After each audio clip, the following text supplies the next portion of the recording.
క్రీస్తునందు ప్రియ సంఘమా, ప్రభువైన యేసు నామమున మీకు శుభములు, వందనాలు. దేవుడు మనల్ని ఈరోజు ప్రేమించి ఇంకొక తరుణము మరి మనల్ని ఆ యొక్క ఏప్రిల్ మాసము ఆఖరి ఆదివార దినమున దేవుడు సజీవులకు లెక్కించాడు కనుక ఆయనకు మహిమను చెల్లించుకుంటూ ఈ సమయంలో ప్రియ దేవుని బిడ్డలారా, మనందరం కూడా 2 రాజుల గ్రంథం 5వ అధ్యాయం తీసి ఈ సీజన్లో ఈ కాలంలో మనకు కావాల్సింది ఏమిటో చూద్దాం. అక్కడ 2 రాజుల గ్రంథం 5వ అధ్యాయము సండే స్కూల్ కథ కదా. సిరియా రాజు సైన్యాధిపతి అయిన నయమాను ఒకడు ఉండెను. అతని చేత యెహోవాయే సిరియా దేశమునకు జయము కలుగజేస్తుండెను కనుక అతడు తన యజమాని దృష్టికి గనుడై దయ పొందిన వాడాయను.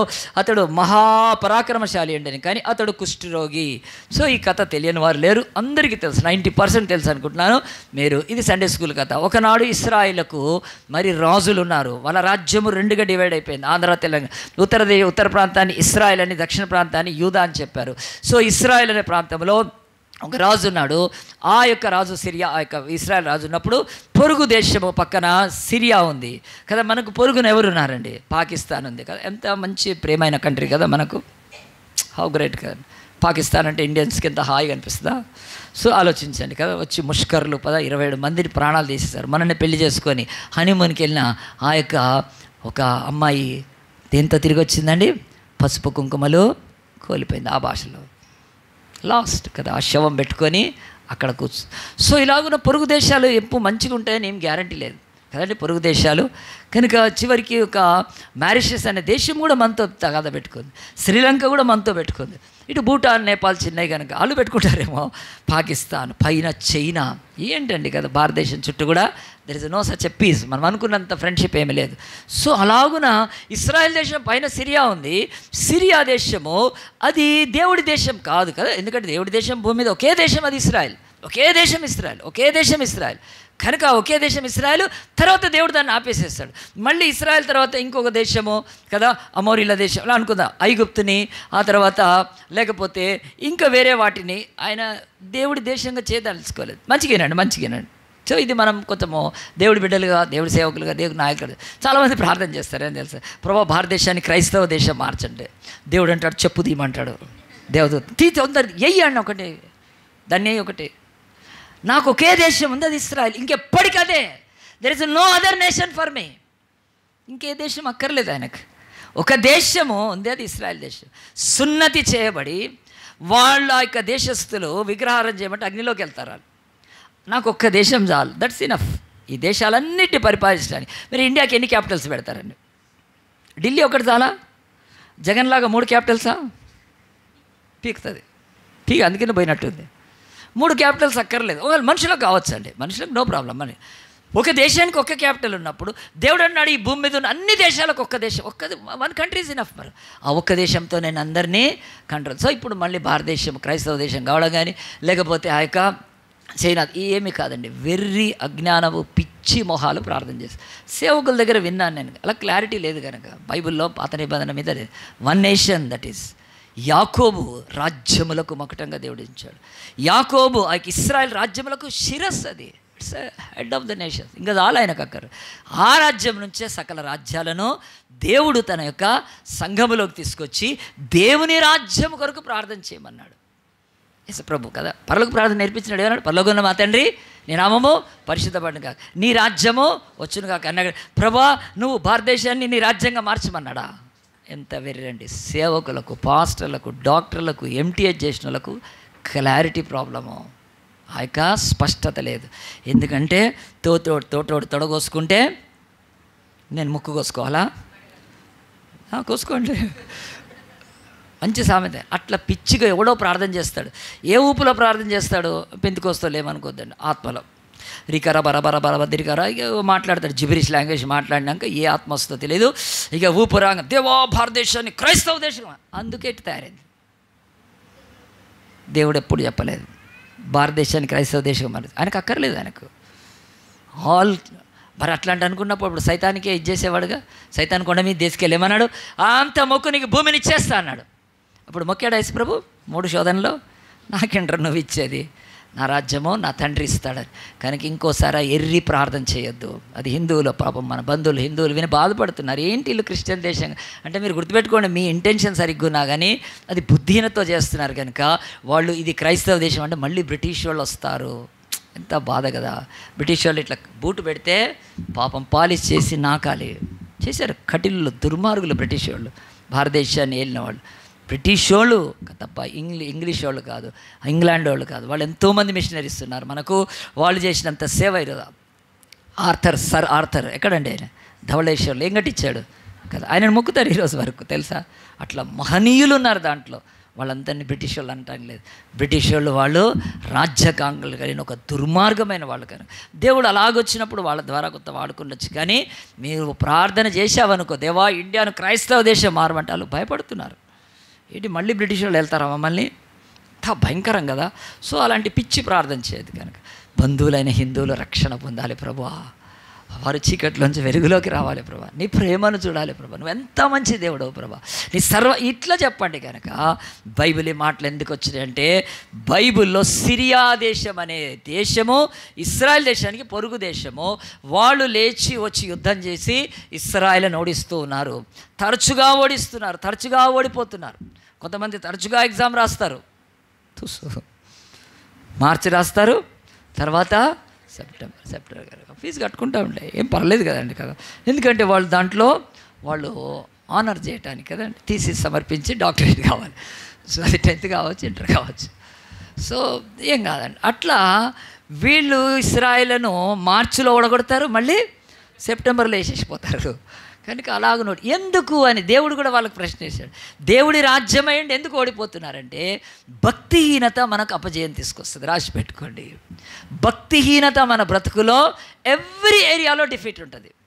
ఒక ఏరియాలో మనం విక్టరీ కాగానే మంచినోడే ఉన్నానులే అని కాదండి, ఎవ్రీ ఏరియాస్లోకి తీసుకొస్తుంది డిఫీట్. గుర్తుపెట్టు, భక్తిహీనత ఆ యొక్క దేవుడికి చాలా బాధ. కనుక నీ జీవితంలో నువ్వు కానుకలు ఇవ్వకపోతే, పాటలు పాడకపోతే, ఆరాధన చేయకపోతే, పెద్ద బైబిల్ కూడా అవి కాదు అవి దేవుడు. కానీ దాన ధర్మ నీవు భక్తిహీనత నీ లైఫ్లో అన్నిట్లలో అపజయం. కనుక ఇశ్రాయేలు ఎందుకు ఓడిపోతున్నారంటే, నిజమైన దేవుణ్ణి కలిగి ఉండి కూడా ఆ దేవుడి పట్ల, ఈ నిజమైన దేవుడి పేరు వాళ్ళకి తెలుసు. మనమందరం యెహోవా అంటాము, యేసుక్రీస్తు అంటాము, ఎన్నో పేర్లు మనకు కదా. ఇందాక నేను స్తుతి ప్రార్థన ఎప్పటికీ ఎల్షదా, ఎలిలియోన్, ఎల్వోలా, మెల్రోయి, ఎల్లరు, ఎల్బెరత్, యెహో, షమ్మా, షాలోమ్, ఎన్ని పేర్లు కలిగిన దేవుడు. ఆయన ఆ పేరు ఇశ్రాయేలుకి ఇవ్వలేదని తెలుసా అండి. ఆయన యావే, నేను ఉన్నవాడని అనువాడనని చెప్పాను. సైన్యములకు అధిపతి అయిన యెహోవా. గట్టిగా చెప్పట్లు కొడదామా. సైన్యములకు అధిపతి అయిన యెహోవాను పెట్టుకొని ఓడిపోవడం ఏంటి? ఒక టీచర్ కొడుకే ఫెయిల్ అవుతున్నాడు అనుకోండి, నా సిగ్గు వేరే స్కూల్లోకి మారుస్తుంది. ఆ స్కూల్లో ఉండి టీచర్ కొడుకే ఫెయిల్ అయితే ఎట్లా అండి? పాస్టర్ కొడుకే మందేస్తే అనుకోండి, పాస్టర్ కొడుకే చెడిపోతే ఎంత బాధ అంటే, అది చాలా బాధ కదా. అలాగనే ఇప్పుడు పోలీస్ కొడుకే ఆయన దొంగతనాలు తిరుగుతుంటే ఎట్లుంటుంది? సో అట్లా ఇశ్రాయేలీలకు సైన్యములకు అధిపతి అని యెహోవా ఉన్నాడు. ఆయన ముందర నడుస్తుంటే అగ్ని మండుచున్నది అని బైబిల్లో ఉంది. ఆయన నడుస్తుంటే కదా, అలాంటి ఆయనను పెట్టుకొని ఓడిపోవడం ఏంటండి? ఎట్లా ఓడిపోవడం ఏంటండి కదా. అదేదో హైవే మీద పోతే యాక్సిడెంట్ అయితే గల్లీల కింద పడుతుంటే ఊరికూరికేనే ఎంత అసహ్యంగా ఉంటుంది. సో దేవుడు అలాగున్నాడు. భక్తిహీనతతోటే నేను రాలేకపోతుంటే, ఓడిపోతే అప్పుడు ఈ యొక్క నయమాన్ అనే అతడు పరాక్రమవంతుడు. బైబిల్లో 6గురికే ఇచ్చాడండి పరాక్రమవంతుడు. ఆ 6గురిలో 5గురు యూదుల పేర్లే ఉన్నాయి బైబిల్లో, ఇశ్రాయేల్ పేరు. ఒక్కడి పేరు బైబిల్లో ఉంది, నయమాను. పరాక్రమ్, గ్రేట్ వ్యాలర్ అని ఇంగ్లీష్లో రాడు ఆయన. ఈరోజు మనం ఈ బైబిల్లో బయట అలెగ్జాండర్ అంటే ఏమంటాం? గ్రేట్ కదా. చెంగీస్ ఖాన్ అంటే గ్రేట్. అశోక మన యొక్క దేశం అతను గ్రేట్ వ్యాలర్స్, వాళ్ళు మహాపరాక్రమవంతులు. బైబిల్ బయట కనుక బైబిల్లో 6గురే ఉన్నారు. దాంట్లో దేవుడు రాసి పెట్టిన ఒక పరాక్రమవంతుడు పరిశుద్ధ గ్రంథంలో 2వ రాజుల గ్రంథము 5వ అధ్యాయంలో Naaman is on a Syrian. అతడు ఇశ్రాయేలు కాదు కనుక. మిగతా 5గురు గురించి దేవుడు గిద్యోను, ఆ తర్వాత యెఫ్తా, తర్వాత దావీదు, ఇంకా 3 పేర్లు ఉన్నాయి. కనుక ఆలోచించండి, ఈ యొక్క పరాక్రమవంతుడు ఇశ్రాయేలును జయించి అతడు వచ్చి వెండి, బంగారము, ధనము, ధాన్యము తీసుకొని వెళ్ళేవాడు. తర్వాత యుద్ధాలు జరిగినప్పుడు ఏం చేస్తారు? మళ్ళీ వాళ్ళు యుద్ధానికి రాకూడదంటే ఏం చేస్తారు? వాళ్ళు ఆయుధాలు తీసుకొని వెళ్ళిపోతారు. ఆయుధాలు తీసుకెళ్ళి, మీ అందరికీ తెలుసా, మీరు ఎన్నడూ కూడా ఓడిపోయిన బ్రతుకులోనే ఉండటానికి మిమ్మల్ని సైతాన్ని ఏం చేస్తే మీ బైబిల్ తీసేసాడు. మీకు తెలియదు. దుఃఖంతో నా గుండెలో కత్తితో పొడిచినట్టు చెప్తున్నాను ఈ మాట. గుండెలో కత్తి పొడిచినంత బాధతో చెప్తున్నాను. తెలియట్లేదు మీకు ఎందుకంటే బైబిల్ చదవని వాళ్ళని ఎందుకంటే మీరు అనుకుంటున్నారు మనకు బైబిల్ బాగా పర్వాలేదు. కాదు, నీ దగ్గర ఆయుధం తీసేసాడు, నీకు తెలియదు అది నాకు కదా. సిరియా దేశపు నయమాను సైన్యాధికారి వచ్చి వెండి, బంగారము, ధనము, ధాన్యము, ఆ తర్వాత అన్నీ తీసుకొని పోయినా పర్వాలేదు, కానీ పిల్లల్ని ఎత్తుకొని పోయేవాళ్ళు అండాలి. అట్లా ఒక పిల్లను ఎత్తుకొని పోయాడు, ఒక చిన్న పిల్లని ఎత్తుకొని వెళ్ళిపోయిన తర్వాత వాళ్ళ ఇంట్లో ఏం పెట్టుకున్నాడు? పనికి పెట్టుకున్నారు కనుక చాలామంది ఇది అప్పట్లో కాదు ఇప్పట్లో కూడా జరుగుతుంది. ఈరోజు కూడా ఊర్లలో ఆసాములు, దొరలు వాళ్ళు ఎవరికైతే అప్పు ఇస్తారో వాళ్ళు అప్పు కట్టలేకపోతే వారి డబ్బులు వాళ్ళ పిల్లల్ని ఇంట్లో పెట్టుకునే వాళ్ళండి పనికి. ఎంత నీచమైంది ఈరోజు ఇప్పటికి 21st సెంచరీలో. ఆ యొక్క 75 ఏళ్ల సార్వభౌమ సావరిన్ ఇండియా కంట్రీలో కూడా చైల్డ్ లేబర్ని ఒక్కో పాదంతో గవర్నమెంట్ ఈరోజు చూస్తుంది. కనుక అందు గురించి ఈరోజు CCI లైసెన్స్ అవన్నీ చాలా హార్డ్ అయిపోయినాయి మాకు. ముందైతే ఎవరంటే వాళ్ళు హాస్టల్ పెట్టచ్చు, ఈరోజు లేదు. గవర్నమెంట్ ఎత్తి బొక్కలు వేసేస్తుంది పిల్లల్ని పెట్టుకుని. ఏ హోటల్లో అయినా చిన్నపిల్లలు కనిపిస్తే మీరు జస్ట్ ఫోటో తీసి పెట్టండి, ఫినిష్, హోటల్ క్లోజ్ అయిపోద్ది ఆ రోజుతోటి. ఇక వాడు బయటికి రాడు, ఇక వాడు హోటల్ నడిపించలేడు, వాడు కావాలంటే వేరే హోటల్లో పోయి తోమొచ్చాడు. అంత డేంజర్ చిన్నపిల్లల విషయంలో, ఎందుకంటే చైల్డ్ లేబరు ఊరుకోదు. ఆనాడు పరిస్థితి వేరు, పిల్లల్ని ఎత్తుకొని పోతే ఏం చేయలేరు. కనుక వెళ్ళిపోయినాక ఆ నయమాను ఇంటిలో యుద్ధం అయిపోయింది, అన్నీ తీసుకొని పోయాడు. వాడు ఆయుధాలతో పాటు ఏది తీసుకుపోయినా ఈ పాపం ఇశ్రాయేల్ వాళ్ళు ఓడిపోతున్నారు, వాళ్ళ యొక్క పిల్లల్ని తీసుకెళ్తున్నారు. తల్లిదండ్రుల నుంచి పిల్లల్ని వేరు చేస్తే అది ఎంత భయంకరమైంది. భూమి మీద అతి భయంకరమైంది ఏమిటంటే కన్న పిల్లల్ని కోల్పోవడమే. అటు యుద్ధాలు జరిగినప్పుడు ఇట్ హ్యాపెన్స్ కనుక తీసుకొని వెళ్ళిపోయారు. ఆ యొక్క నయమాను తన ఇంట్లో యుద్ధం అయిపోయిన తర్వాత ఆయన మళ్ళీ యుద్ధాల కొరకు సిద్ధపడే ముందు ఎవ్రీడే అదే డ్యూటీ, ఆయన సైన్యాధికారి. ఇంట్లో మరి ఆయన వాష్ చేసుకుంటున్నాడేమో కానీ అమ్మాయి చూసింది, చిన్న పాప చూసింది. చూసి ఏం చేసిందండి ఆ యొక్క పాప, అయ్యో నా యజమాని ఆ యొక్క షమ్రోనులో ప్రవక్త ఎంత మేలని ఒక మాట చెప్పిన తర్వాత ఏమైంది, ఆ మాటను ఆ తల్లి సీరియస్గా ఆ యొక్క యజమానురాలు సీరియస్ తీసుకుంది. ఆ యొక్క యజమానుడికి చెప్పినాక ఏమైపోయిందండి, వెంటనే రాజు దగ్గరికి వెళ్ళాడు సైన్యాధికారి. నేను కుష్ఠుతో బాధపడుతుంటే సిరియా దేశపు దేవుడు, సిరియా దేశపు దేవతలు, సిరియా దేశపు మంత్రగాళ్ళు, సిరియా దేశపు వైద్యులు, సిరియా దేశ సమస్త ఎవ్వడేం చేయలేకపోయాడు. అప్పుడు ఆయుర్వేదిక్ ఉందా, హోమియోపతి ఉందా, హాలోపతి ఉందా, యునాని ఉందా, బాగా తెలుసు కదా నాకు. అన్నీ వేసుకున్నాను నేను, అన్నీ వేసుకొని మెడిసిన్ మానేసి ఒక 10 ఏళ్ళు మెడిసిన్ కానీ డాక్టర్ లేకుండా నేను ఒక సెలబ్రేషన్ చేసుకున్నాను. అది నా పిచ్చిలేండి. ఏ డికేడ్ వితౌట్ డాక్టర్, నా ఈ పల్స్ పట్టుకోకుండా 10 సంవత్సరాలు డాక్టర్ లేకుండా ఉన్నాను. 10 years ఒక celebration, a decade without doctor. ఇప్పుడు మా కూతురే డాక్టర్ అయింది. చెప్తున్నాను కనుక అలాగున ఈ భూమి మీద సిరియా దేశంలో ఎవడైనా కుష్ఠుని బాగు చేయలేకపోయారు. బాగు కూడా ఇది కాదు.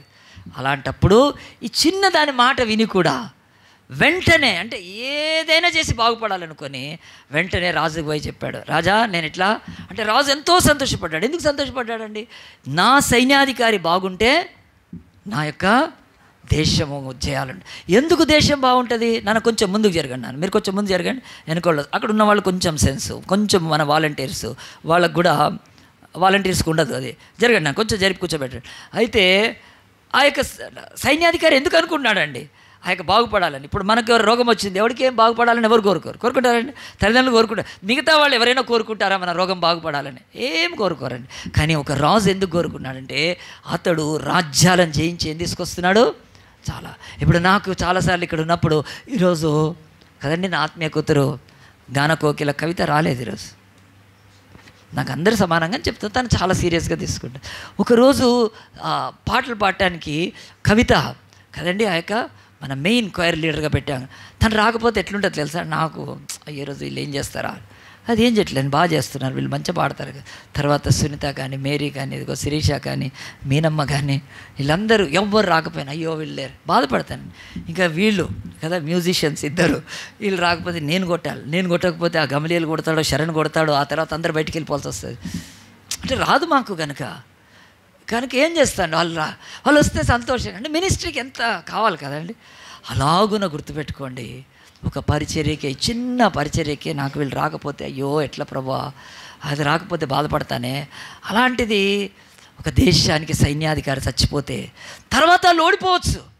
Now they are winning many battles, but once he dies. How? ఓడిపోవచ్చు దేశం. కనుక రాజు ఏమన్నా అంటే, నువ్వు బాగుపడాలనుకుంటున్నావా, ఖచ్చితంగా అని చెప్పి రాజు అతనికి ఏం చేశారంటే రథాలతో ఆయన 10 దుస్తులని, ఆ తర్వాత వెండిని, బంగారాన్ని ఇచ్చాడు. అక్కడ చదువుకోండి, కథ నేను తీయను, కానీ అంత ఇచ్చి పంపిస్తున్నాడండి. కానీ ఇప్పుడు మనం డాక్టర్ దగ్గర పోతాం. డాక్టర్ దగ్గర పోవటానికి ఏం చేస్తామండి కదా, ఇంట్లో మమ్మీ నేను డాక్టర్ దగ్గర పోతున్నా, ఒక 10,000 అంటామా? డాడీకి లేకుంటే మనం డాక్టర్ దగ్గర పోతున్నా 1,00,000 తీసుకొని పోవాలా? పోతారని పోయారు అట్లా మీరేమన్నా అంటే చాలా హై ఎక్స్పెక్టేషన్తో పోయింటారు, జాయిన్ అయిపోదామని. ఎట్లా ఎవరు పోతారండి? మనం బంగారం షాప్కి వెళ్తానో, ఒక ఇల్లు కొనడానికి వెళ్తానో, ఇంకేదన్నా దానికి ఎక్కువ డబ్బు క్యారీ చేస్తాం.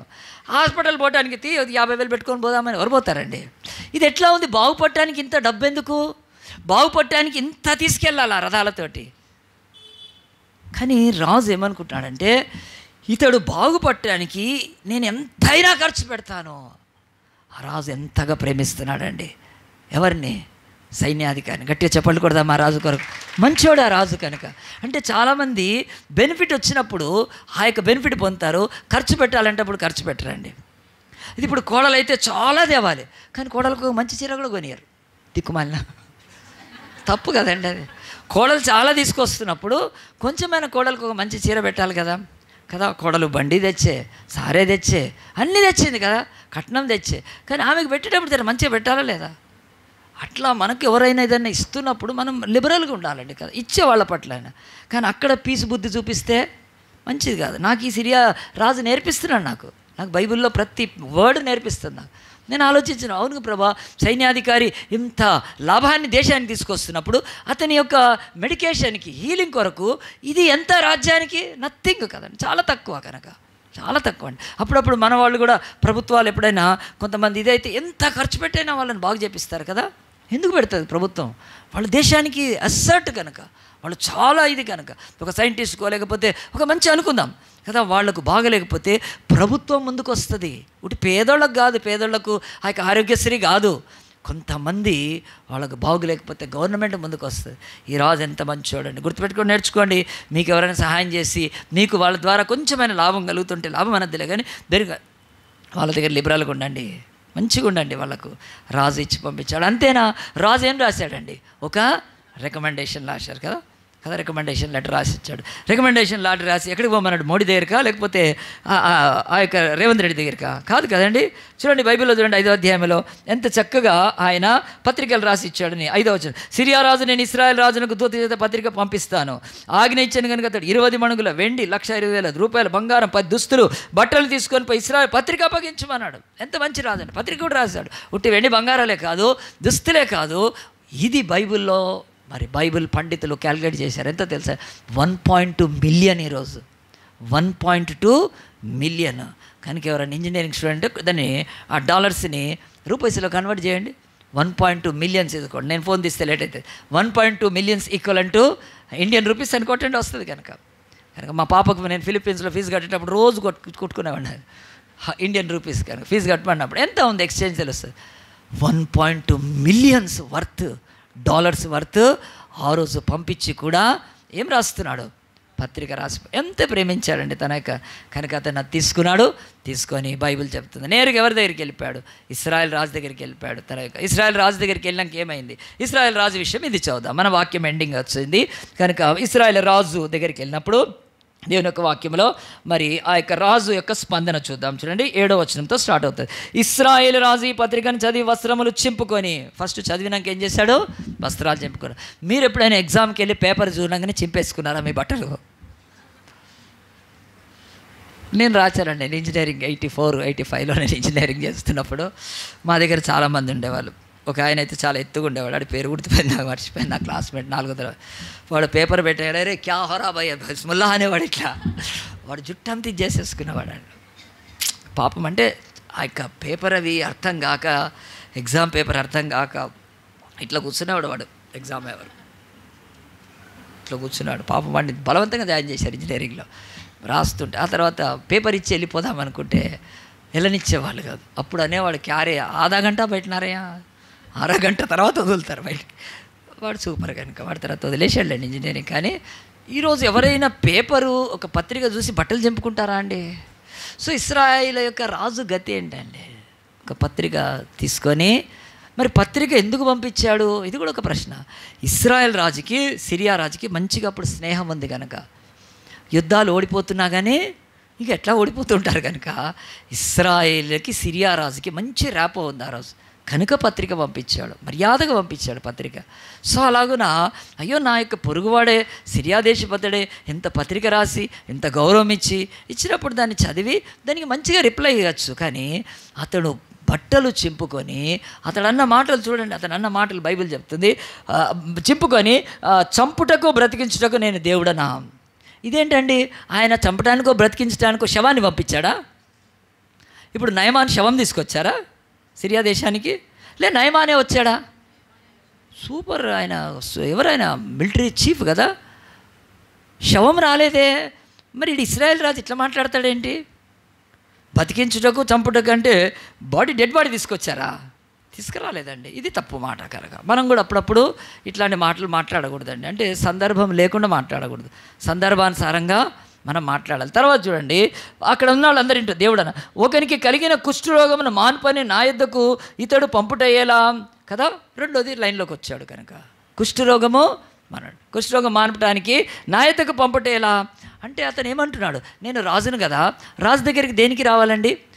భూమి కొరకు, పొలము కొరకు, ఆస్తివాదాల కొరకు, పంచాయతీల కొరకు. రాజుకి ఇవన్నీ అధికారం ఉంటుంది కదండి. ఆ అధికారం చొప్పున కుష్ఠుడిని తీసుకోవడానికి నేను హీలర్ని కాదు, నేను వైద్యుడిని కాదు కదా, నేను మాంత్రికుడిని కాదు. సో ఆయన చెప్పుకుంటున్నాడు, నేను ఒక రాజుని, రాజు దగ్గరికి ఇలాంటివి తీసుకొని రాకూడదు, ఇలాగుని తీసుకొని రాకూడదు కదండి. నేను కూడా పాస్టర్గా నా దగ్గరికి కొంతమంది తీసుకొచ్చినాక మొహం మెల్లబెడతాను ఇట్లా, క్యా కరూం రే బై బిస్మిల్లా. అవి నాకు అవసరం లేదండి. కొంతమంది కొన్ని అవసరం లేనివి పాస్టర్ లేదు. మీ పర్సనల్ ప్రాబ్లమ్స్ ఏమైనా ఉంటే తిండి తీసుకురండి, కానీ నా దగ్గరకు వచ్చి మా యొక్క బాబుమరిది వాళ్ళ తమ్ముడు వల్ల వదినకి ఇట్లా అయింది అంటే, ఎవరు అసలు నాకు ఈయన బాబుమరిది ఎవరై ఉంటారు? వాళ్ళ వదినే ఉంటుంది, ఆ వదిన తమ్ముడు. క్యాకారం కదా. అప్పటికి వెంటనే పాస్టర్ అని టీ పెట్టి అంటాను. అప్పటికే చాలాసార్లు టీ ఇచ్చి ఉంటుంది కానీ కీయది కాదు. ఏం చేయాలండి? ఏం చెప్తున్నారు నా దగ్గర తీసుకొచ్చి కదండి. అసలు ఒక్కసారి ఒక బైబుల్ డౌట్ అడిగే వాళ్ళు ఉండరండి. నాకు మినిస్ట్రీలో నుంచి ఇక నేను ఉండను ఇక కొన్ని రోజులు అయితే. ఇప్పుడు నాకు ఒకప్పుడు నా బిడ్డలంతా బైబిల్ డౌట్స్ అడిగేవాళ్ళు, ఇంక్లూడింగ్ ఇక్కడ పాత రంజిత్తో పాటు చెప్తున్న తమ్ముడు ఉపేందర్తో పాటు వాళ్ళ చెల్లె అనిత అని ఉండే. చాలా సూపర్, అది వాక్యమే కనుక ఒక్క డౌట్ అడగరండి కదా. మనం డాక్టర్ దగ్గరికి వెళ్ళి కదా, ఆయన వేసుకున్న ఏదైనా బట్టని ఇది ఎంత కొన్నావు నువ్వు షాపింగ్ అంటే, వాడు డాక్టర్కి ఎక్కడ మండుతుందండి? అడగచ్చు ఆ డాక్టర్ దగ్గర పోయి మనం రోగం చెప్పుకోవాలి కదా. అట్లా చాలాసార్లు మన లైఫ్లో ఎవరికి ఏం చెప్పాలో తెలియని స్థితి అండి మనది. అది మనం ఏమనంటే అజ్ఞానులం. బైబిల్ చెప్తుంది, we do not know what to speak to the people, such a people. ఏం మాట్లాడాలో తెలియాలంటే కనుక అది దేవుడిచ్చే బుద్ధి జ్ఞానముల యొక్క సర్వసంపదలు క్రీస్తులో. గట్టిగా చెప్పండి కొడదామా? కొలస్సీ 2:3 ఉంది, బుద్ధి జ్ఞానముల సర్వ సంపదలు క్రీస్తునందు గుప్తమై ఉన్నాయి. నీకు అంత జ్ఞానం ఇస్తాడు ఎవరితో ఏం మాట్లాడాలో కనుక. సందర్భం వచ్చింది కానీ ఎవరితో ఏది పడితే అది చెప్పొద్దండి కదా. ముఖ్యంగా మీ బంధువులు వేలు విడిచి కాలు విడిచి వాళ్ళు నా దగ్గర తీసుకురావు దయచేసి. వాళ్ళు ఏమన్నా ఉంటే మీరు చూసుకోండి వాళ్ళకి. ఆ ఫైల్స్ కాదు, నాకు ఇప్పటికే 1000 ఫైల్స్ ఉంటాయి నా దగ్గర, 1000 ఫైల్స్ కనుక. ఈరోజు ఉట్టిగా నేను చెప్తున్నాను, రాజమండ్రి దగ్గర నుంచి వైజాగ్ దాకా ఉషా అని తిరుపతి సలోమే వాళ్ళ ప్రేయర్ రిక్వెస్ట్లు అంటే తీసుకొని చేస్తూ ఉండాల్సి వస్తుంది. మన శాంతి వెళ్ళిపోయింది, వాళ్ళు ప్రేయర్ రిక్వెస్ట్ ఇస్తారు. ఎలిజబెత్ అన్నది గద్వాళ్ళ అమ్మాయి యొక్క ప్రేయర్ రిక్వెస్ట్. ఇన్ని ప్రేయర్ రిక్వెస్ట్లు వస్తే మళ్ళీ నువ్వు వచ్చి కూర్చొని ఏదో చెప్తే ఏం చేయాలండి కదా. ఇప్పుడే వస్తాను బయటికి వెళ్ళిపోవాలి నేను కనుక ఆ పని చేయొద్దండి. ఇక్కడ రాజు ఏమన్నాడంటే, నేను కుష్ఠరోగ బాగు చేయటానికి నేను వైద్యుడినా, మాంత్రికుడినా, డాక్టర్నా ఏం కాదు కదా, నా దగ్గరికి తీసుకొచ్చాడని వాడు రాజు చాలా ఫీల్ అయిపోతున్నాడండి. ఫీల్ అయిపోయి ఏం చేశాడంటే వెంటనే చూడండి, ఆ తర్వాత అతడు గ్రహిస్తుంది, లేకపోతే అతడు ఊహించి నాతో కలహమునకు కారణం అతడు ఎట్లు వెతుకుచున్నాడో మీరు ఆలోచించుడనెను. అంటే ఆ రాజు చుట్టూ మరి మంత్రులు ఉండొచ్చు, అధికారులు ఉండొచ్చు, సేనాధిపతులు ఉండొచ్చు, భటులు కూడా ఉండొచ్చు ఆయన యొక్క పేషీలో కనుక. వాళ్ళందరినీ చూసి అన్నప్పుడు ఆలోచిందా నేను. అప్పుడు బైబిల్ చెప్తుంది, ఇశ్రాయేల్ రాజు వస్త్రములు చింపుకొని. అక్కడికి ఆపేద్దామండి. నెక్స్ట్ మన దగ్గరికి ఎవరైనా వస్తే కదండి, ఈ రాజు లాంటి ప్రవర్తన ఉండకూడదు. మన దగ్గరికి ఎవరు ఏదైనా తీసుకొని రాని. కొంతమంది డబ్బుల గురించి మన దగ్గరికి వస్తారు, కొంతమంది ఏదో ఒక సహాయం గురించి వస్తారు తప్ప వచ్చినప్పుడు రేషనల్గా, లాజిక్గా, ఆ తర్వాత రీజనబుల్గా మాట్లాడడం నేర్చుకోవాలి. యేసు దగ్గరికి ఎవరు వచ్చినా యేసుప్రభు ఏం మాట్లాడేవాడండి, ఎంత చక్కగా. ఆ జ్ఞానం పొందాలి కనుక కదా. యేసుప్రభుని శోధించడానికి ఒక కాయిన్ తీసుకొచ్చారు, తీసుకొచ్చి కాయిన్ కాదు మరి కైసరికి పన్ను కట్టడం న్యాయమా కాదండి అంటే ఇరికించడానికి వచ్చారు.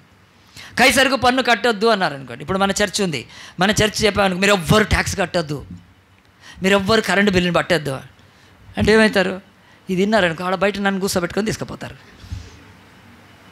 కదా. ఇటు సరనగర్ ఉంది, ఇక్కడే దగ్గర ఉంది, లేదంటే ఇక్కడే చేతినపూరిలో ఉంది, కూర్చోవాలి పైన కదా. ఎందుకంటే అవి విరుద్ధము, అవి దేశానికి విరుద్ధం మాట్లాడకూడదు కదండి. అలాంటి ఒక చర్చ్ ఉంది, దాని పేరు రాసి పెట్టుకోండి, జెహోవా విట్నెస్ వాళ్ళు ట్యాక్స్ కట్టరు. ట్యాక్స్ కడుతుండొచ్చు కానీ జెండా ఓటు వేయరు, జెండాకు దండం పెట్టరు. జెహోవా విట్నెస్ అనేది కల్ట్. నేను మొన్ననే మన బైబిల్ కాలేజీలో కల్ట్స్ గురించి చెప్పాను కనుక. ఆ యొక్క రిలీజియస్ కల్ట్స్ అని, ఆ తర్వాత డెత్ కల్ట్స్ అని, ఆ తర్వాత మళ్ళీ 4 types ఆఫ్ కల్ట్స్ ఉన్నాయి కనుక ఆ కల్ట్స్ గురించి చెప్పాను కనుక గుర్తుపెట్టుకోండి. యేసుని ఇరికించుతున్నారు.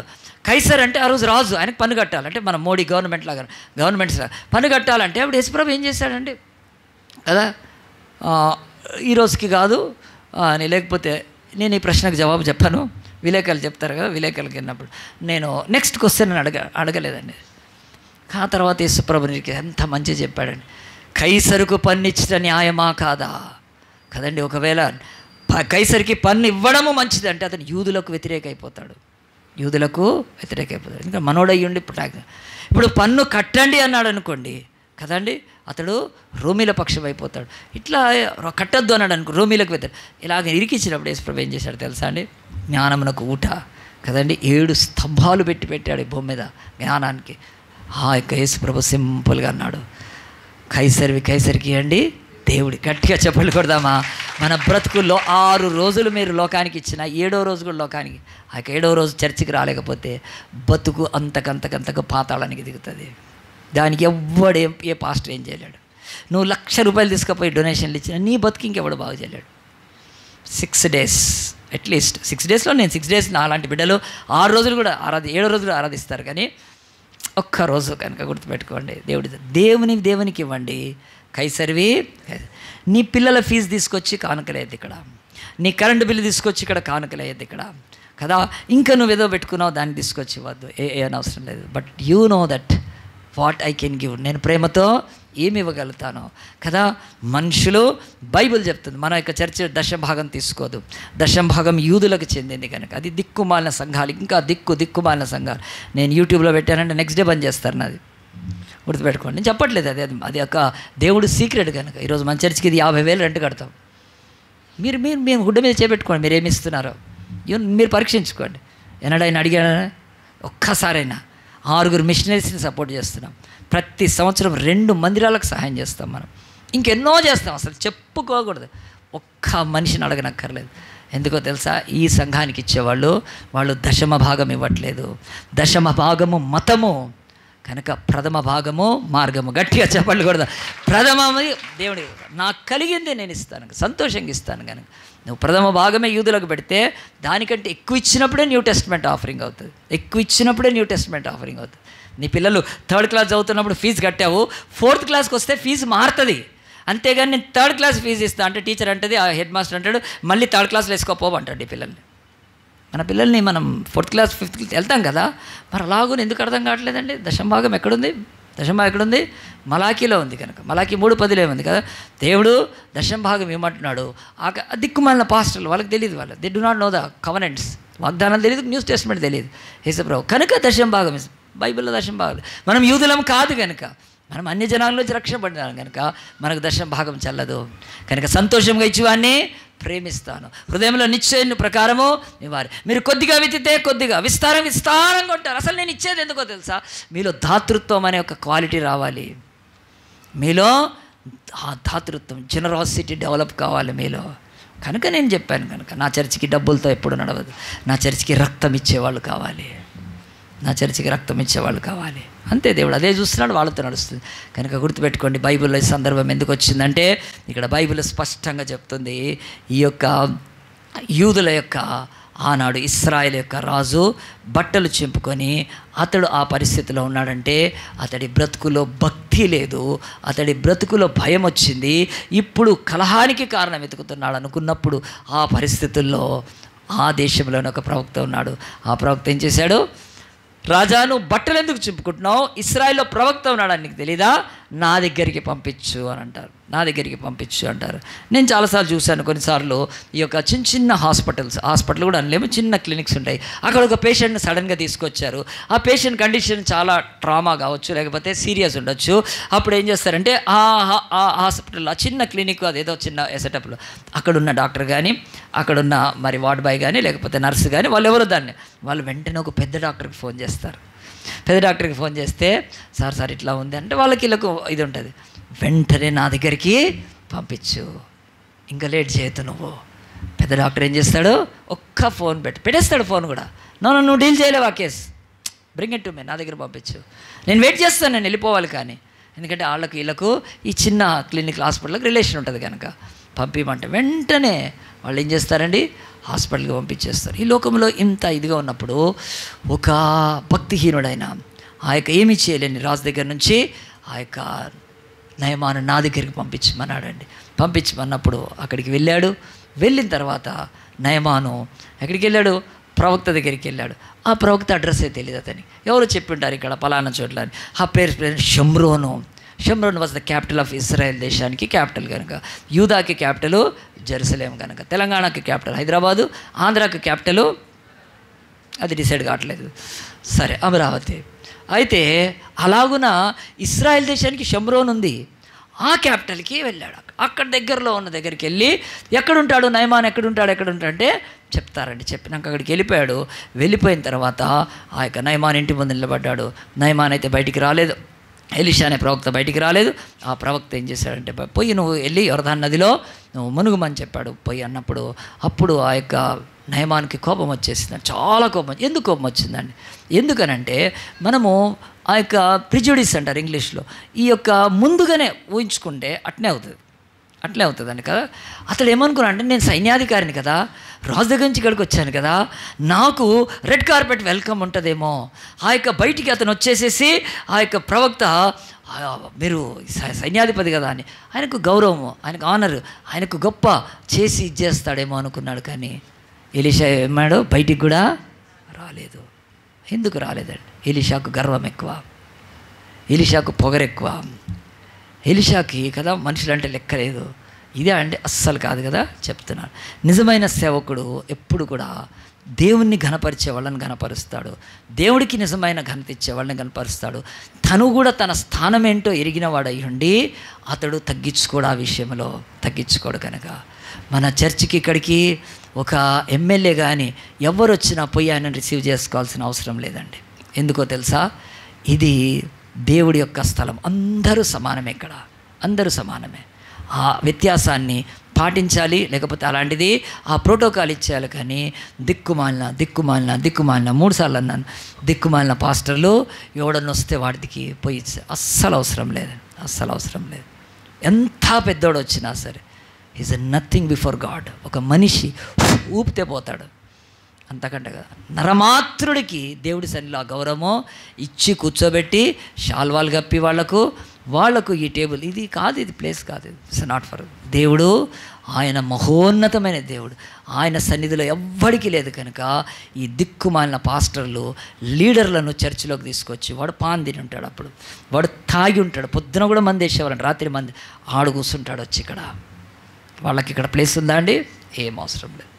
కనుక మరి నేను కావాలంటే వాళ్ళ దగ్గర పోయి కూర్చుంటాను, నాకేం పర్వాలేదు. వాళ్ళు ఏదన్నా అధికారం ఉండొచ్చు, ఇక్కడ మాత్రం అధికారం ఎవరికి లేదండి. ఒకే ఒక అధికారం ఇక్కడ ఎవరైనా సేవకులకు తప్ప ఇంకెవరు కాదు. కనుక ఎలీషా ఏమనుకుంటున్నాడు? ఒరే, నువ్వు సిరియా దేశం రాజువు కూడా కాదు, నువ్వు సిరియా దేశం సైన్యాధికారివి, నీకు కుష్టి ఉంది, అదొక్కటి చాలు. నువ్వు ఎంత ఉండి ఏం చేసుకోవడానికి? నువ్వు కుష్ఠవ్యాధి. కనుక కుష్ఠవ్యాధి కలిగిన వాడు అతడు దేవుని యొక్క సన్నిధిలో దేని గురించి వచ్చాడు? దేహి అని వచ్చాడు. వచ్చినప్పుడు ఏం చేస్తారు? ఈరోజు మోడీ గారికి లేకపోతే ఇంకేదైనా పెద్ద నాయకులకు అనుకుందాం కదా, ఎవరైనా సరే, సోనియా గాంధీ కూడా, వాళ్ళకు బాగాలేనప్పుడు హాస్పిటల్ తీసుకెళ్తారండి. హాస్పిటల్ తీసుకెళ్ళినప్పుడు ఆ డాక్టర్లంతా వచ్చి అక్కడ నిలబడతారా కదా? ఈమె చెన్నై తెరిమా జయలలితక్క, ఆమె ముందు హాస్పిటల్ అపోలో ఉంది. ఏం చేయరు హాస్పిటల్లో డాక్టర్స్ వాళ్ళు. She's a patient, she may be a CM, but when she comes to the hospital she's no more nothing than greater than a patient. Patient అంతే, పేషెంట్కి ఎందుకు ఇవ్వాలండి? సో కనుక గుర్తుపెట్టుకోండి, మనం దేవుడి దగ్గరికి వెళ్ళేటప్పుడు తగ్గించుకొని వెళ్ళాలి. దేవుడి దగ్గరికి వెళ్తే వాడు గుర్రాలతో వస్తున్నాడు, రానక్కర్లేదు అట్లా కదండి, కాళ్ళతో నడుచుకుంటూ వచ్చి ఉండేది కనుక తన వైభవం మహమంతా పెట్టుకొని అతను వచ్చినందుకు ఎలీషా బయటికి రాలేదు. ఇప్పటి వరకు ఆత్మగౌరవం కలిగిన సేవకులు అందరూ అట్లే ఉంటారండి, ఎంతదైనా సరే, ఎంత పెద్ద లీడర్ అయినా. నో బయట మీకు, ఇక్కడ మాత్రము రాజులకు రాజు, ప్రభువులకు ప్రభు, ఆ యొక్క సర్వలోకనాథులైన యేసుక్రీస్తు స్థానం కనుక ఇక్కడ ఎవ్వరికి కూడా ఆ స్థానం లేదు, ఎవరికి లేదు. ఎవడైనా సరే కనుక అలాగున ఎలీషా అతనికి వెళ్ళి మన్నప్పుడు అందు గురించి కోపం వచ్చింది. ఎందుకంటే బయటకు వచ్చి చెయ్యి ఆడిచ్చి నన్ను బాగు చేస్తాను, కానీ ఏం చేయలేదు కనుక అతడు కోపంతో ఊగిపోయినప్పుడు అప్పుడు పక్కనున్న వాళ్ళు ఏం చేయాలి? కత్తులు తీయాలి. సార్ యశోదమ్మ అట్లాంటి వాళ్ళు లేరండి, అంటే ఎక్కించేవాళ్ళు, ఎగదోసేవాళ్ళు కదా. అప్పుడప్పుడు ఎవరైనా ఏమన్నా అన్నారనుకోండి, ఎవరైనా తిట్టారనుకో, ఏంది నువ్వు అట్లు ఊరుకున్నావు, నీకు సిగ్గు లేదా, సరం లేదా, నువ్వు అట్లుంటావా, నేనైతే అంటారు కదా. అంటే రెచ్చగొట్టి ఫైటింగ్లు చేసి బట్టలు చింపుకొని కొట్లాడబడడం వీళ్ళకి ఇష్టం అండి. గుర్తుపెట్టుకోండి, మనల్ని ప్రేమించేవాళ్ళు ఎప్పుడు మనల్ని, బైబిల్లో ఉంది, ఆ యొక్క బైబిల్లో మంచి మాట సామెతల్లో మీరు చెప్పాలి. కలహం చెప్పండి నాతోండి, కలహమునకు దూరముగా నుండుట నరులకు ఘనత. బైబిల్లో కదండి 7 సార్లు పుటం వేయబడినవి ఇవి కనుక ఆ యొక్క మాటలు దేవుడి మాటలు. కలహమునకు దూరంగా ఉంటా నరులకు ఘనత. నువ్వు ఎంత కోటీశ్వరుడైనా, నీ పెద్ద ఎంత కులమైనా, నువ్వు ఎంత అటువైనా సరే, కలహమునకు దూరం ఉంటా మనుషులకు ఘనత కనుక ఆయన చుట్టూ ఉన్న వాళ్ళు ఏం చేశారు తెలుసా అండి? ఎవరెట్లున్నా ఒక ఆయన అన్నాడు, సార్ ఆయన ఏమన్నాడు కదా, కొండలకు మనడా గుట్టలకు మనడా, పోయి నిన్ను నదిలో మునుగుమంటున్నాడు, అంతే మునుగుదాం, అయితే ఇందులో పోతే పోతాం. అదే నీకు ఒకవేళ ఆలోచించండి, ఎలీషా నువ్వు వెళ్ళి 100 దహన బలులను అర్పించు అంటే ఏం చేసేవాడండి? ఈజీగా వెళ్ళిపోయేవాడు. వెళ్ళిపోయి 100 గొర్రెలను తీసుకొచ్చి అర్పించేవాడు. 1000 దహన బలు కూడా అర్పించగలుగుతాడు అతను. ఈ బైబిల్ చెప్తుంది. దేవాలయం ప్రతిష్ఠింపబడు సొలొమోను 1,22,000 గొర్రెలను అర్పించారు. 20,000 ఎడ్లను వధించి ఆ యొక్క టెంపుల్ని, సోలమన్ టెంపుల్ని డెడికేట్ చేశారు. మన మోడీ గారు అయోధ్య టెంపుల్ని డెడికేట్ చేశాడు కదా, ఆ యొక్క రామ్లల్లాని తీసుకెళ్ళి. ఆలోచించండి మరి ఆ రోజు ఎట్లా ఉంది ఇండియా. అంతా లైవ్ ఇచ్చారు. అమితాబ్ బచ్చన్తో పాటు పెద్ద పెద్ద ఆ యొక్క డిగ్నిటరీస్ వచ్చినప్పుడు అయోధ్య టెంపుల్ వరల్డ్ అంతా రోజు లైవ్ ఇచ్చారు. ఒక దేవాలయాన్ని కట్టుకుంటే, ఆ రామ టెంపుల్ కట్టుకుంటే దానికి 1000 రెట్లు 1,000,000 రెట్లు పోల్చలేం. బైబిల్లో ఉన్న సొలొమోన్ టెంపుల్ గోల్డ్తో కట్టారు దాదాపుగా. దాన్ని 1,22,000 గొర్రెలను వధించారు. నేను ఎందుకు ఇది జ్ఞాపకం చేసుకుంటే, నయమాను వెళ్ళి 1000 బలులు ఇవ్వమంటే ఇవ్వలేడా అండి? ఈజీగా ఇవ్వగలుగుతాడు. కాదు అంతే, చాలా సింపుల్ది చెప్పాడు నీకు, ఈజీగా అయిపోయేది పోయేదంట. అప్పుడు ఈయనకు నయమానుకు కోపం వచ్చేసింది. మా దేశంలో నదులు లేవా? అబనాయు ఫర్ఫరా నదులు ఉన్నాయి కదా, మా నదుల్లో మునగలేమా? అలాగున కదండి. అలాగున ఈరోజు మనుషులు దేవుడిచ్చిన కృపను తిరస్కరిస్తారు. దేవుడు చెప్పిన సింపుల్ థింగ్ని ఇచ్చేస్తారు కదా.